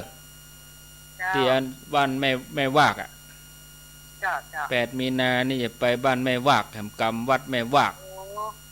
ท่านพ่อครูจะแม่กับเจ้าไปเมื่อคืนน่ะไปเทศเมื่อคืนน่ะเมื่อคืนแหมให้ฟังไหมมันหนาวแล้วไม่ได้เจ้าเป็นกำลังใจให้ยินดีเนอะสาธุอันนี้บ้านบนนาก็บักไก่พุทธเอ็นตะใดไปวัดพุทธเอ็นเมื่อคืนวันที่28แล้วก็วันที่30ก็ไปแถม0998366322เจริญพรแม่ประคำเจ้าทุลุที่ไหนลำปางเด้อแม่ประคำที่สิริลำปางอำเภอบุรีวาดที่ไหนก็อยู่ไหนก็ลำปางเจ้าลำปางเพราะอย่าว่าเมืองฝางล่ะเจ้าลำปางจ้างเจ้าอยู่บ้านอย่างก็บ้านทงหัวจ้างบ้านทงหัวจ้างเจ้า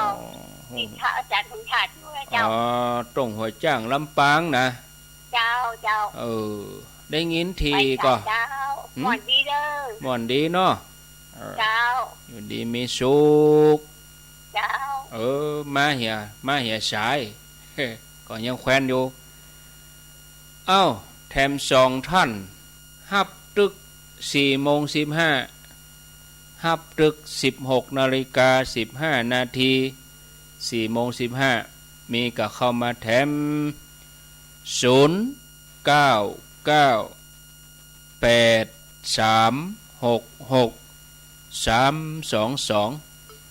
รับสายแล้ว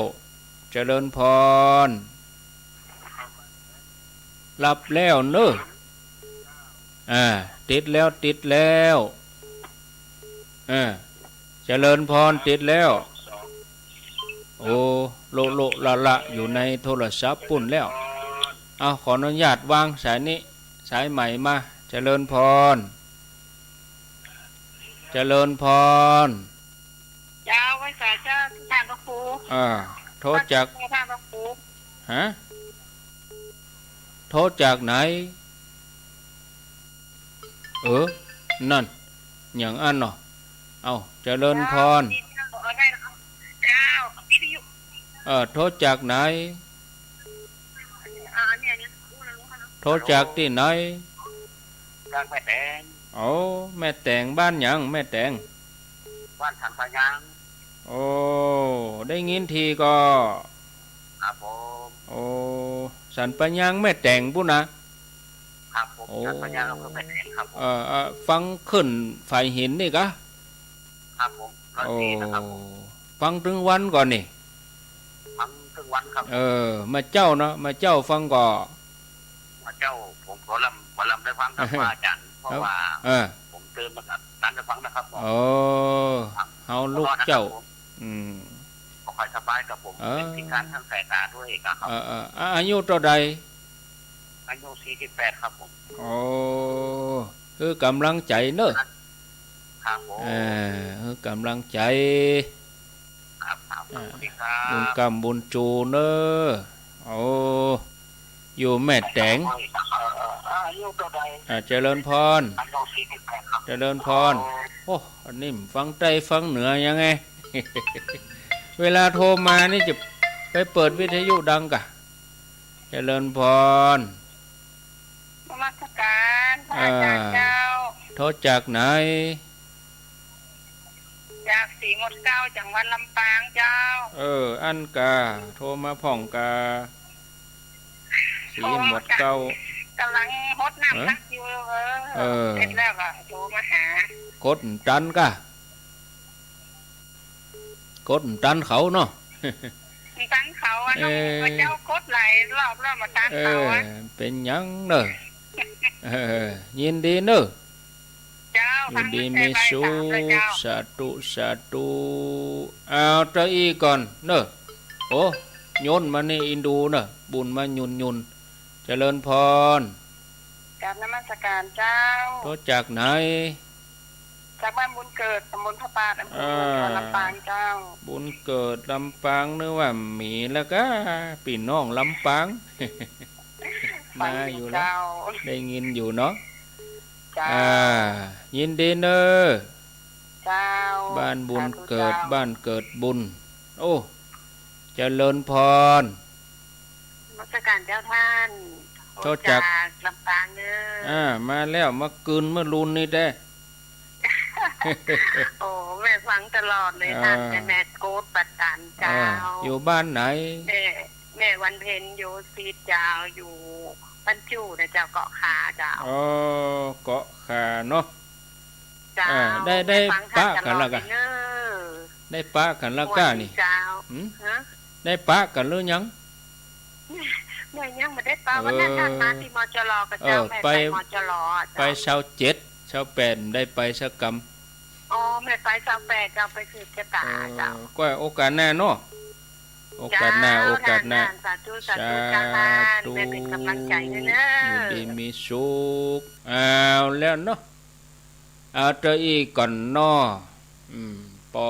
สมควรเวลาขออนุญาตได้พักการรับสายไว้เดี๋ยวจะย่างฉันน้ำสัก 3-4 นาทีฟังไรนี่ไปไหนเดี๋ยวเนอก่อนที่จะพักก็ทวนสายบ้านอังคลักษ์จอมตองรวดตอบไปเลยเรื่องฝ้ายจูงศพนี่บางพ่องก็บ่ฮื้อข้ามบางพ่องก็บ่ฮื้อรอดเพราะหยังก็โบราณอย่างที่บอกเดี๋ยวแกว่าเปิ้นมัดจูงหัวก็จูงเอามัด หัวเตะคือว่าแสดงความเคารพนะกะเปิ้นบ่ฮื้อข้ามเสมือนว่าเป็นหัวของคนที่ตายนะเอาก็เคารพเปิ้นเนาะอย่าไปข้ามหัวเปิ้นนี่หยังคนเฮานี่เปิ้นถือหรอเอามือลูบหัวย่ํได้นะโคตรนะแต่ฝรั่งนี่เวลาเอามือลูบหัวนี่ว่าอินดูเห็นมั้ยนั่นแต่คนไทยเฮานี่ลองเอามือลูบหัวนี่มิ่งเลยนะแต่ถ้าเป็นครูบาอาจารย์นี่เพิ่นก็ยกไว้เนาะอันนี้คือความเคารพเนาะฝ่ายนี่นะแต่ถ้าเป็นฝ่ายสายศีลนี่เพิ่นก็เปิ้นบ่ฮื้อข้ามเหมือนกันนะเวลาไปเกณฑ์ไปหยังเนี่ยเปิ้นบ่ฮื้อมันปาดมาลูกจากพระเจ้ามาอย่าเปิ้นเอามือหลอดเอาบอกบ่ดีเอาข้ามแสดงว่าความเคารพแสดงความเคารพนั่นเองแล้วก็สายที่2ก็แม่วังสายที่3ป้อนนันจันทร์สายที่4แม่ชีกันธนีสายที่5ศพเตี้ยสายที่6ป้อนนันสารปียังดึงสายที่7บ่เขือแจ้โดยข้าวหม้อสายที่8ห้วยอีแตขอโทษเด้อบางท่านบางคนว่าบ่สุภาพห้องอีบ้านเปิ้นอย่างอันแตะชื่ออย่างอันแตะบ้านห้วยอีแตจอมตองห้วยอีแตแล้วก็แม่แจ่มบ้านบนนาสายที่10ลำปางตรงหัวจ้าง11สันปัญญังแม่แตง12 4หมวดเก้าลำปาง13อันนี้ก็ลำปางบ้านบุญเกิด14ก็เกาะคาลำปางนะจับเวลา14 นาฬิกา20 นาทีอาตมาขอได้พักสัก 3-4 นาทีประมาณ16 นาฬิกาขอโทษ4:25ก็มาฟังสาระธรรมะต่อกันนี่ก็ลากยาวเนอะเอาจนจบนะใจเย็นๆกำเดียวก้อยมาปะกันเจริญพร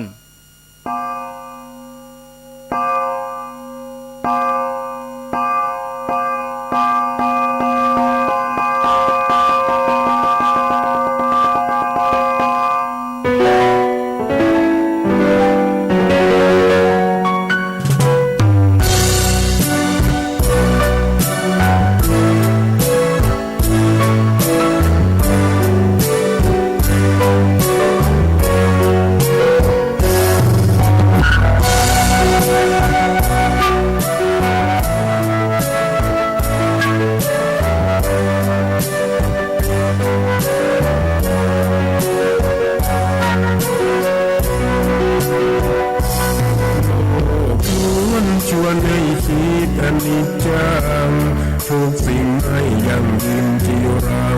ย่อมผูกพังตามกาลเวลาจะฝืนให้ยั่งยืนจนสิ้นโลกาอย่าได้หวังดังปรารถนาโอ้พระพุทธาท่านตรัสสอนไว้แล้วคงไม่แคล้วต้องชราแก่ละคราวแก่สมปัญญาทั่วภารามีโทมไปเจ็บทุกข์ย่อมเวียนวนมีพ้นใครๆสัตว์โลกล้วนรู้แน่แก่ใจเกิดแก่เจ็บตายหลีกไปไม่พ้นใจหลงคิดหลงติดอัตตาว่าใจแจ้งตะมนแม้นใครปลงได้คงสุขล้นชีวิตมีมองมนเกิดมาเป็นคนสมบูรณ์ดับหายเพียงร่างกายไว้ชีวาแต่กุศลผลกรรมทำมาย่อมแปลงข้ากลายเป็นทุกข์ส่งผลให้ทุกคนเวียนวนไม่สูญสุขและทุกข์เป็นไปตามทุนที่ตัวคุณได้พอทำมา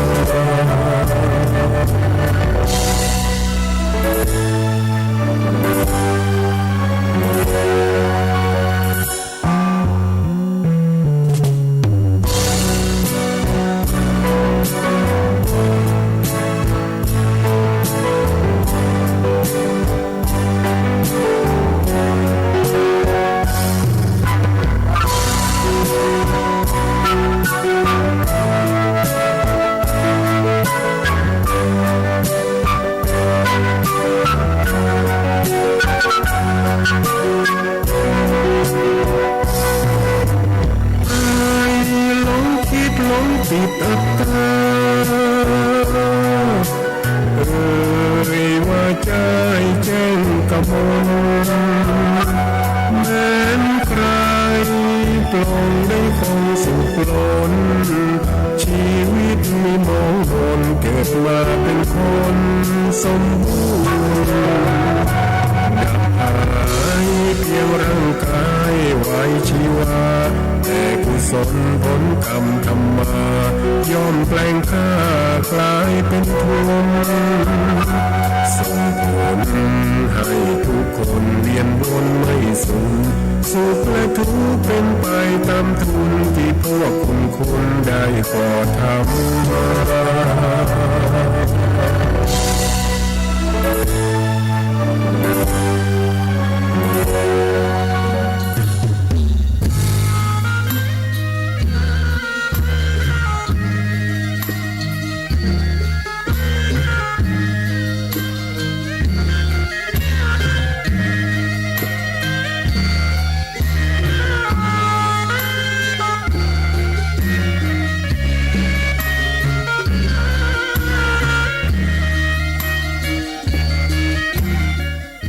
เอาแล้วศรัทธาญาติโยม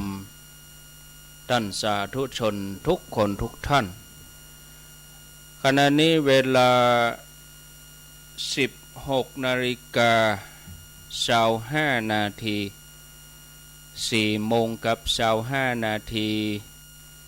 ท่านผู้ฟังกำลังรับฟังรายการสารธรรมยามแลงรายการสารธรรมยามแลงดำเนินรายการโดยอาตมภาพพระครูอภิวัฒนวิกรมวัดปากตางเจริญตำบลดอยหล่ออำเภอดอยหล่อจังหวัดเชียงใหม่มาพบญาติโยมท่านสาธุชนคนดีทั้งหลายเป็นประจำทุกวันศุกร์เวลาบ่าย 3 โมงถึง 5 โมงแลงความจริงแล้วก็มาปะญาติโยมเขาสัปดาห์ละ2 วันคือวันพุธแล้วก็วันศุกร์วันพุธนี่สนทนาธรรมกับท่านพระครูสุเมธธรรมเสวีเจ้าอาวาสวัดม่อนฤาษีแต่ว่าช่วงเดือนกุมภาพันธ์นี่อาตมาภาพก็จะอยู่ตนเดียวเนอะอยู่ตนเดียวเพราะว่าท่านพระครูเพิ่นไปธุระศาสนกิจเจริญพรฮัลโหลว่าจะได้ที่ไหนเจ้ากดวางไปก่อนจะมาถามที่ไหนเจ้าอยู่ เอาปิดโทรศัพท์ก่อนเนาะญาติโยมยังบ่ต้องโทรเด้อกะถ้าเปิ้นบอกให้โทรก็ให้โทรอันจะบ่มีระเบียบกันนะไผใครโทรก็โทรวุ่นวายกำลังอยู่กำลังจะเข้ารายการอยู่ช่วงที่2นี่บ่เปิดสายแล้วนะยังไม่ต้องโทรนะช่วงที่2นี่จะสาระให้จบไปบ่อนุญาตให้โทรแล้วไปตึกไหนไปตึกที่บอกว่าวันพุธนี่จะเป็นท่านพระครูสมเด็จธรรมเสวีช่วงเดือนกุมภานี่กับท่านพระครูเพิ่นบ่ได้อยู่อาตมาก็จะมาตนเดียวถ้าเป็นวันพุธนี่ก็เป็นสาระธรรมะเนาะถ้าเป็นวันศุกร์ก็เป็นเป็นความรู้เป็นคำถามที่เกิดขึ้นมีในชีวิตประจำวันเฮานะเราจะต้องเอาไปคิดพิจารณาเอาไปใจนะได้บางทีเป็นคำถามที่เฮาสงสัยมาเมิ้นแล้ววันจันทร์วันการก็ตุลุงยองส่วนวันพัดพฤหัสบดียันตวานี่ก็เป็นท่านพระครูสิริธรรมบัณฑิต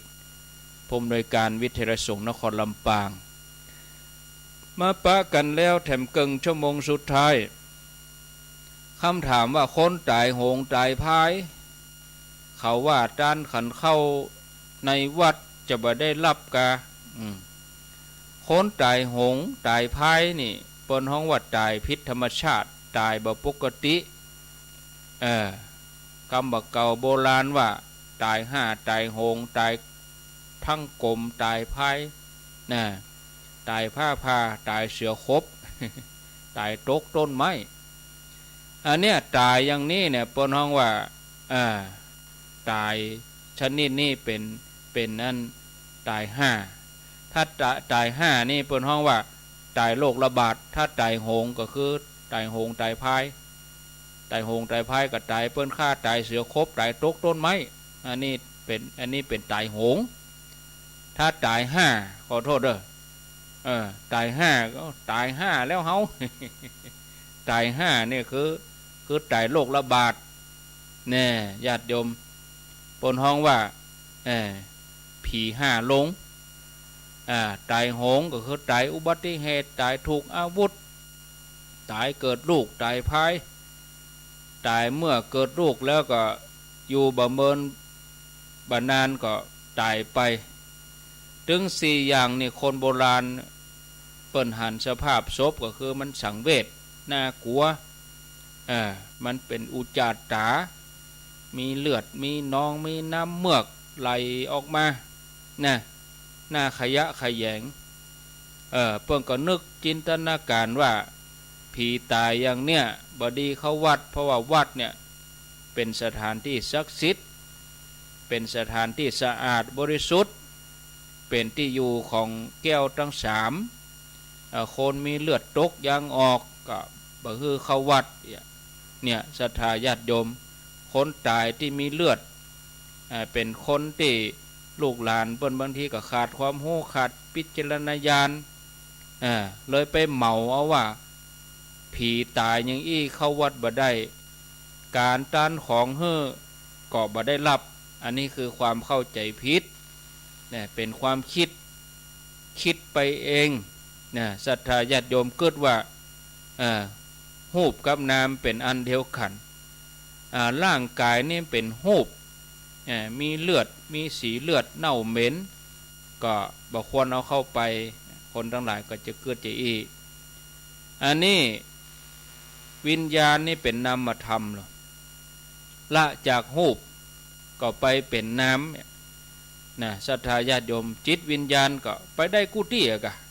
นะบอกว่าจะตานในวัดหรือตานนอกวัดตานบนบ้านตานถนนตานที่ไหนไปได้หมดพร้อมที่จะอนุโมทนา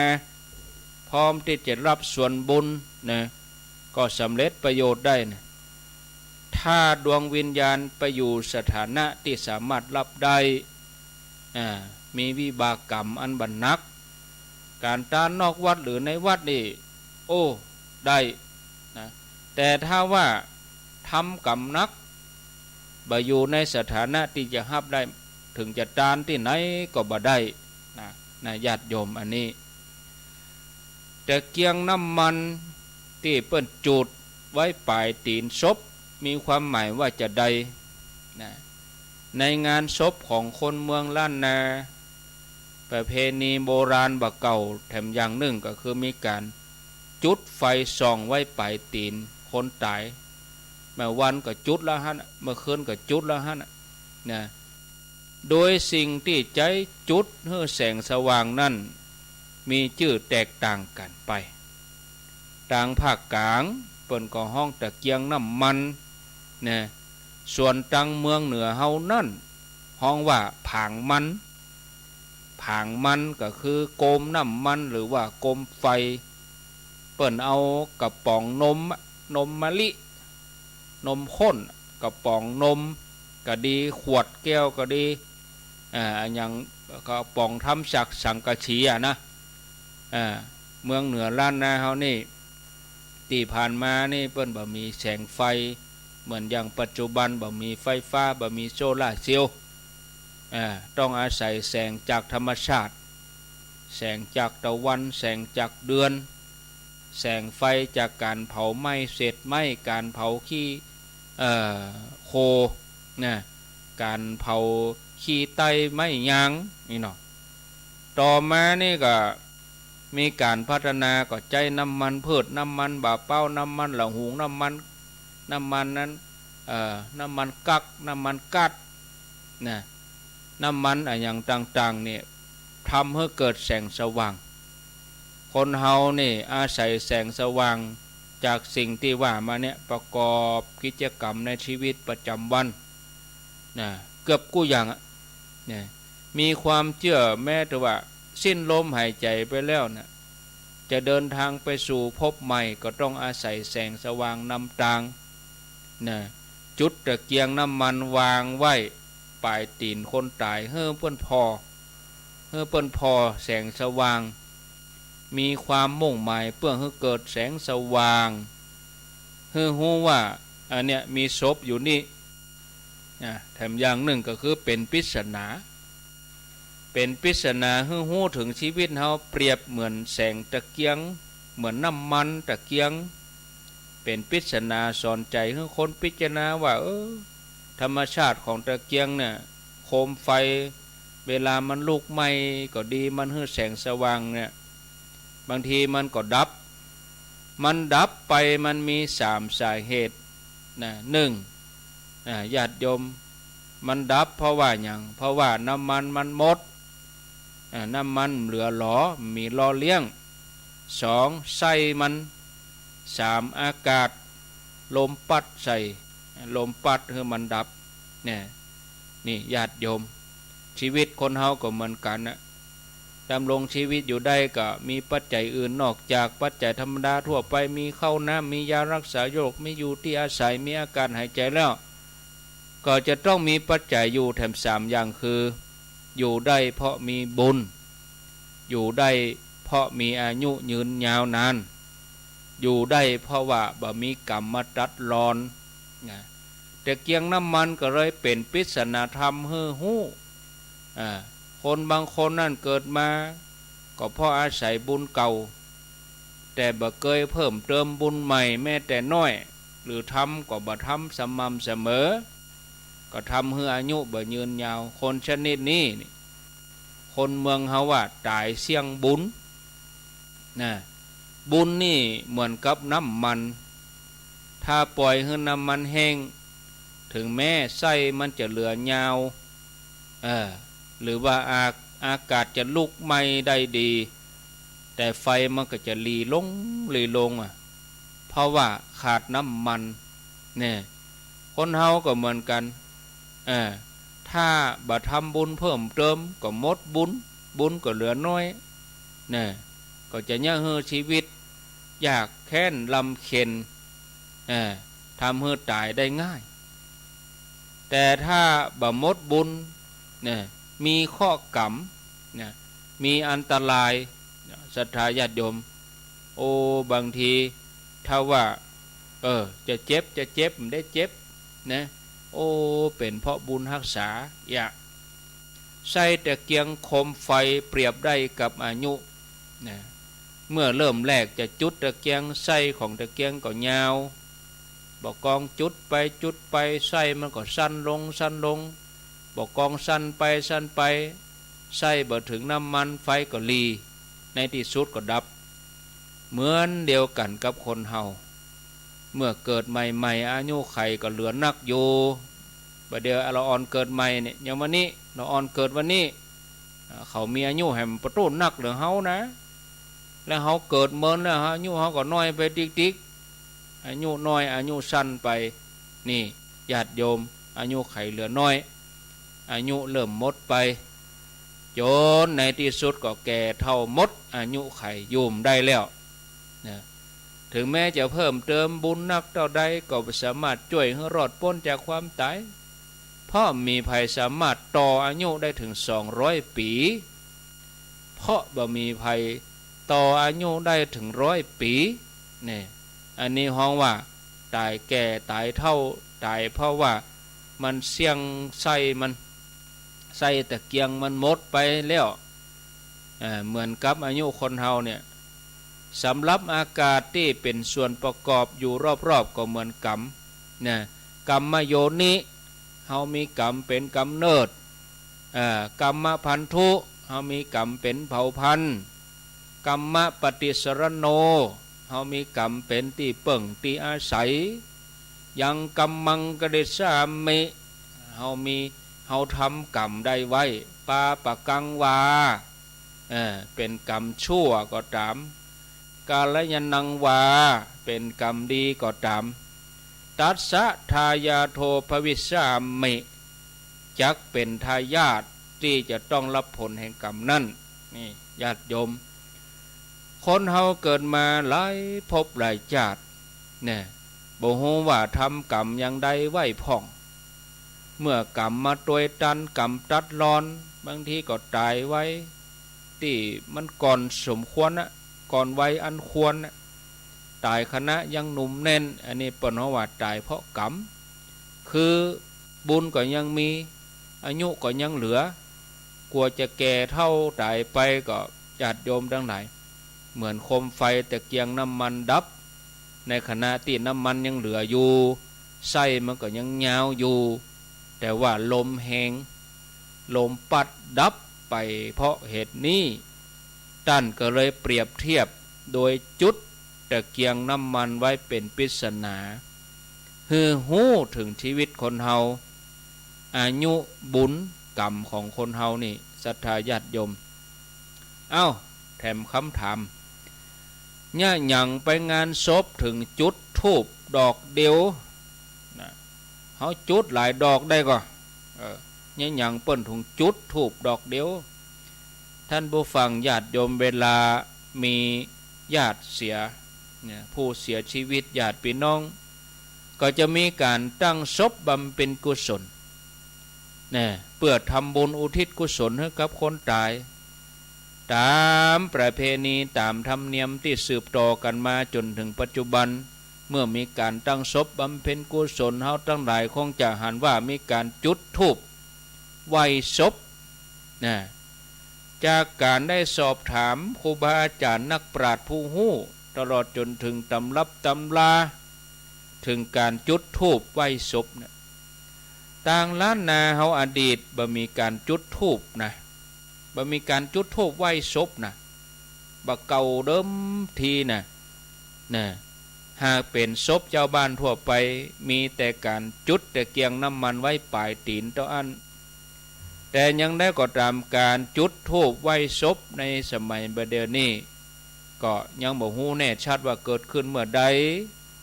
ไผเอามาใจเป็นคนแรกเริ่มต้นจากไผนี่ก็บ่มีหลักฐานอย่างชัดเจนแต่ว่ามีความเชื่อของคนเมืองล้านนานี่ได้รับอิทธิพลจากคนจีนที่มีการจุดธูปไหว้เจ้านะก็เลยมีการเอาธูปเข้ามาผนวกผสมผนมกับงานศพของคนเมืองเฮาแต่คงมันไม่ใช่สาระอันอย่างเจ้ากับปริศนาธรรมเนอะปริศนาธรรมที่แฝงอยู่ในธูปไหว้ศพเนี่ยซึ่งจุดดอกเดียวเจ้ากับหมายความว่า1ดอกนี่หมายถึงอย่างธูปนั่นน่ะญาติโยมเหมือนกับชีวิตของแต่ละคนนะ1คนก็1ดอกธูป1ดอกก็1ชีวิตธูปเมื่อยังบ่ได้จุดมันอยู่ในห่ออยู่ในซองก็เหมือนกับเฮาอยู่บนโลกนี้ซึ่งอาจจะมีชีวิตยืนยาวไปตามเวลาไปตามกรรมที่กำหนดบางคนอาจชีวิตยืนยาวไปถึง90ไปถึง100 ปีบางคนก็อาจบ่ถึงนะเมื่อเฮาเริ่มต้นชีวิตเกิดขึ้นบนมาในโลกเนี้ยนะที่เฮามีชีวิตเกิดขึ้นในโลกนี้ได้ผ่านไปแต่ละวันละวันผ่านไป1สัปดาห์อย่างวันนี้ก็เดียวก็ค่ำรับเหตุตื่นมันพูดกับเจ้าหำเนี่ยโอ้หนาใจจะแจ้งเฮ้ยหนาใจจะเข้าคืนเนี่ยมันก็ผ่านไปแต่ละวันละวันเดือนกุมภาพันธ์นี่จะหมดวันนี้วันที่3จะหมดวันพวกก็สวัสดีวันใหม่แถมก็เดียวก็อรุณสวัสดิ์แถมก็เดียวก็ราตรีสวัสดิ์แถมมันผ่านไปแต่ละวันหลับตื่นเดียวก็แจ้งแต่ละเดือนแต่ละปีอายุการดำเนินชีวิตของคนเฮาก็เริ่มหมดไปยิ่งเมินไปวันชีวิตก็เหลือสั้นเข้าไปเหมือนกับการเริ่มจุดธูปที่ปลายธูปปลายเล่มมันนั่นนะจุดดังปลายเมื่อจุดไปธูปมันก็ไม่ลงเวลานี่ก็หมดไปไฟมันไม่ธูปไฟไปมาเดียวมันก็หมดเล่มหมดละธูปนี่นะหมดแล้วมีอย่างแล้วมันก็ดับไปหมดไปในที่สุดชีวิตเฮาก็อย่างเดียวกันญาติโยมเมินไปมันก็ดับไปเสียงไปเหมือนไฟที่ไม่ถูกนะคำถามสุดท้ายไผ ไผที่จะโทรที่จะเนโทรนะก็กระเดียวก็โทรมาเนาะอธิบายเรื่องนี้ให้จบไปเสียก่อนเนี่ยอย่างบนหีบศพของคนเมืองเฮานี่เปิ้นเอาผ้าไตรจีวรเอาตุงเล็กตุงตองไปยองไว้หั่นบนหีบหั่นน่ะเนี่ยอย่างเปิ้นเอาไว้หั่นอันที่ก็เอาไว้ในขัวกำก็มีคำตอบก็คือว่าสิ่งมูนี้นี่เป็นเครื่องตั้งประกอบศพของคนล้านนาเอาไว้บนหลังร่องหลังลงบาทที่เอามาตั้งไว้ตั้งแต่วันแรกก็เอาไว้จนถึงวันเผาเปิ้นจะเอาเข้าปลาอาหารผลไม้ใส่เต็มฮะดอกเพื่อหยังเพื่อให้คนตายเอาไปไหว้ปู่จาพระเกศแก้วจุฬามณีอยู่ที่สวรรค์จันทร์ดาวดึงส์ส่วนผ้าไกหรือว่าผ้าไตรนี่นะเนื่องจากคนเมืองเก่าล้านนาโบราณนี่เปิ้นบ่มีการตอดผ้าไตรบ่มีผ้าบังสุกุลมหาบังสุกุลบ่มีไตรเปิดไตรปิดจะได้มีเปิ้นก็เอาผ้าไตรนี่นำมาตั้งไว้แล้วก็ยกประเคนถวายพระพุทธในวันสุดท้ายก่อนที่จะเอาศพออกบ้านก่อนที่จะเผามีความประสงค์ว่าตลอดเวลาที่ยังบ่เผาเตื้อเนี่ยคนตายจุดด้วยคนตายที่อยู่ในร่องปุ่นแล้วเปิ้นเอาผ้าไตรยองไว้บนท่านก็จะอยู่ในห่มเงาของผ้ากาสาวพัดได้อยู่ห่มเงาผ้าเหลืองเกาะชายผ้าเหลืองไปสวรรค์เนี่ยแถมอย่างหนึ่งถือว่าผ้าไตรนี่ทำได้ยากคนโบราณนี่บ่มีการขายตามท้องตลาดบ่มีร้านสังฆทานสังฆพันธ์อย่างนี้เนี่ยต้องไปปูจาเอาที่วัดมาวางไว้เป็นของสูงเอาประเคนพระพุทธเพื่อจะได้อานิสงส์ให้เกิดแก่คนตายตุงเล็กตุงตองตุงวัสดุเปิ่นเอาโลหะเปิ่นเอาโลหะพร้อมกับวัสดุอื่นๆตุงเล็กตุงตองนี่มีอยู่11ตัวคือดินทรายไม้จืนก็คือตะกัวเฮียกก็คือว่าซินก็คือดีบุกเปิ้นเอามาแปลงตุงเล็กตุงเล็กถ้าตุงตองนี่ตุงตองก็คือทองเหลืองนี่ก็เอาข้าวสารข้าวเปลือกเอาเงินเอาคำนี่เอามาแปลงตุงน้อยๆแล้วก็เอาแขวนแล้วไปยึดดีๆแล้วก็เอาแขวนรอบๆเป็นวงกลมมีฐานนี่ก็เอาไม้แปลงฐานมันไม้นี่บางทีไปเอาไม้ไปแกะเป็นจ้างเป็นม้าเอาไปวางไว้ที่หลังร่องหลังลงโดยเชื่อว่ามีอานิสงส์ตามคัมภีร์การตานตุงนี่วัสดุหมู่นี้เนี่ยเกี่ยวข้องกับพระพุทธเจ้าญาติโยมเกี่ยวข้องกับพระพุทธเจ้าจะใดก็คือว่าปารมี10ปารมี10ทศชาติ10คือว่า10จาติสุดท้ายได้มีจิตใจมุ่งมั่นเอาวัสดุหมดเนี่ยมาเป็นอารมณ์กรรมฐานบำเพ็ญเพียรถึงประสบความสำเร็จโดยแต่ละชาติเปิ้นเอาวัสดุหมู่นี้มาเป็นกรรมฐาน1เตมิเนี่ยเอาดิน2มหาชนกเอาทรายสุวรรณ3เอาไม้เนมิราชเอาจืนเอาตะกัวมโหสถเอาซินหรือว่าดีบุกหรือว่าเฮียกแล้วก็ปูลิตัดก็เอาเหล็กจันทกุมารนิตองนาลทะเข้าเปลือกวิทูลบัณฑิตเข้าสารเวสสันตละเอาเงินสิทธัตถะทองคำนี่ญาติโยมการตานตุงเล็กตุงตองในล้านนาถือว่ามีอานิสงส์หนักแม้ไผก็ตามตกอบายภูมิไปตกอยู่อบายภูมิบุญบ่เคยที่จะได้ประกอบการอันใดที่เป็นความดีความงามเมื่อได้ตานตุงเล็กตุงตองให้ญาติ ตุงตานอุทิศให้ไปแล้วก็ย่อมนำปลาป้นจากอบายนั่นนะก็เลยมีการเอาบาตรเอาผ้าไตรตุงเล็กตุงตองเอาไว้บนหลังหีบตามหีบตามหอยของคนล้านนาตั้งแต่บะเก่าโบราณมาจนถึงปัจจุบันนี้สุกหน้าปูนก่อนสุกหน้ามีแหมสุกนี้เอาไว้ตีก่อนโอ้คอแห้งน้ำลายเหนียวคอแห้งแล้วสุกหน้าเขาก็คนล้านนาจะเอาศพไปอย่างเปิ้นถึงมีถุงห่อเข้ามีถุงเข้าดวนมีถุงแป้ว มันห้องเหมือนกันบางตีก็ห้องถุงเข้าดวนเปิ้นเอาถุงห่อเข้าไปแล้วเนี่ยอย่างเวลาเอาศพลงเฮือนเปิ้นเอาหม้อจ่งฮือแตกนะญาติโยมทั้งหลายแล้วก็เวลาเอาศพไปเหี่ยวไปจ้าเนี่ยอย่างถึงมีการแบกหม้อไฟนำหน้าไปตุยแล้วก็มันนักญาติโยมเนอะก้อยเอามามาเล่าในวันศุกร์หน้าสำหรับวันนี้เหลือแถม10 นาที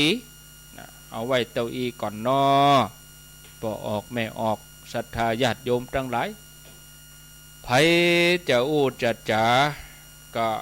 ขอเจริญปอนโทรเข้ามาแจ้งผลการรับฟังสนทนาไผจะถามปัญหาก็ว่าจ่าจะใดก็ขอเจริญปอนเนอร์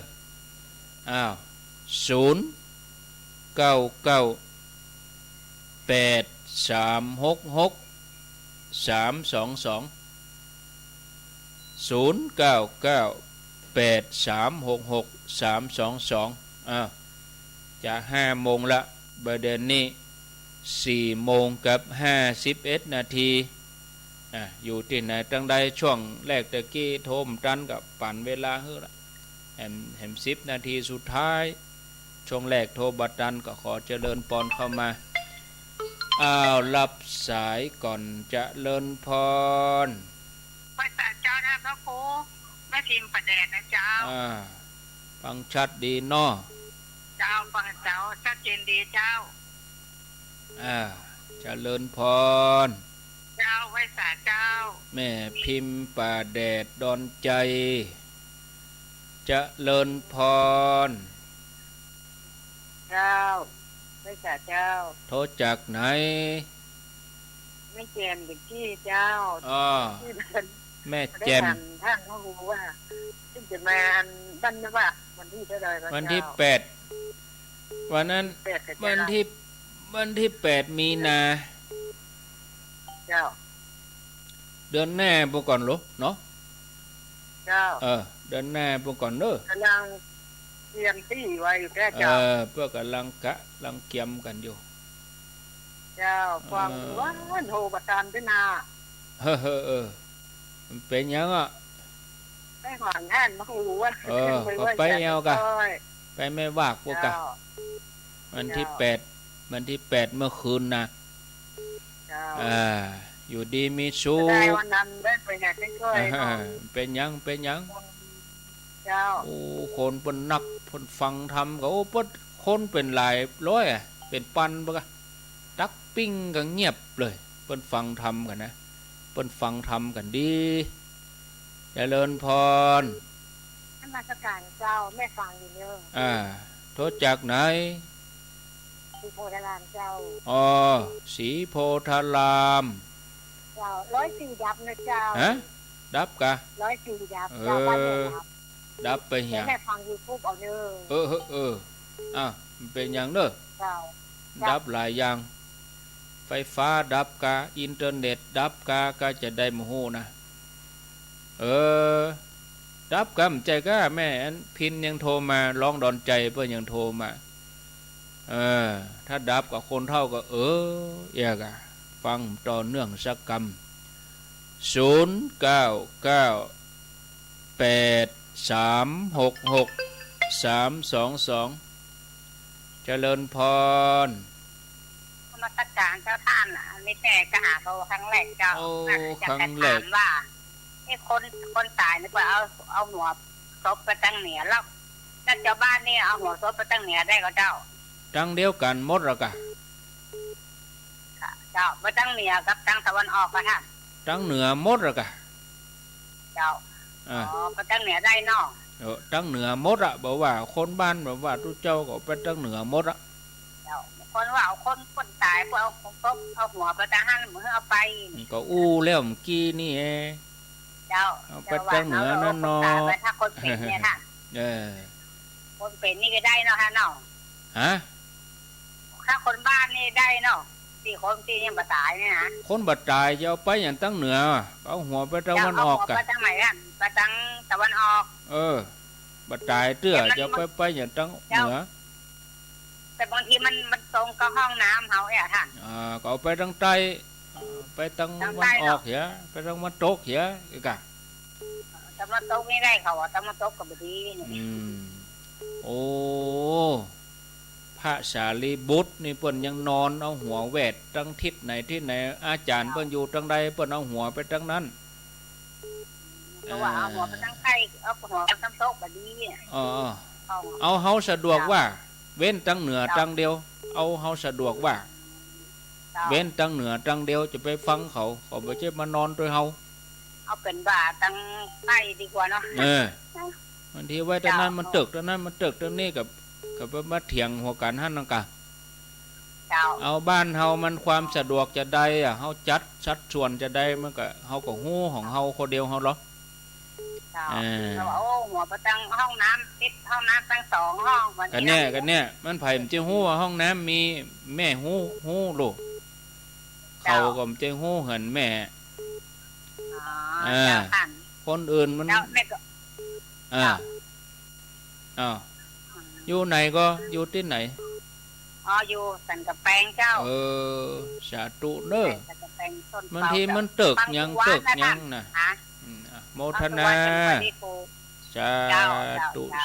บางทีมันตึกยังตึกเปรึกยังบ่ตึกยังมันไผจะไปฮู้เจ้าของบ้านก็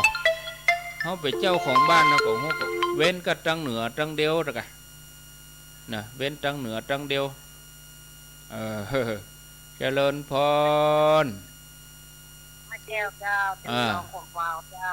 ห่วงเปาผมจองมูสิตเองเจ้ามาเจ้าฟังดีเด้อโมทนาฟังถึงวันแล้ววันละขั้นตอนเพื่อนเลยสาธุโยมที่ว่า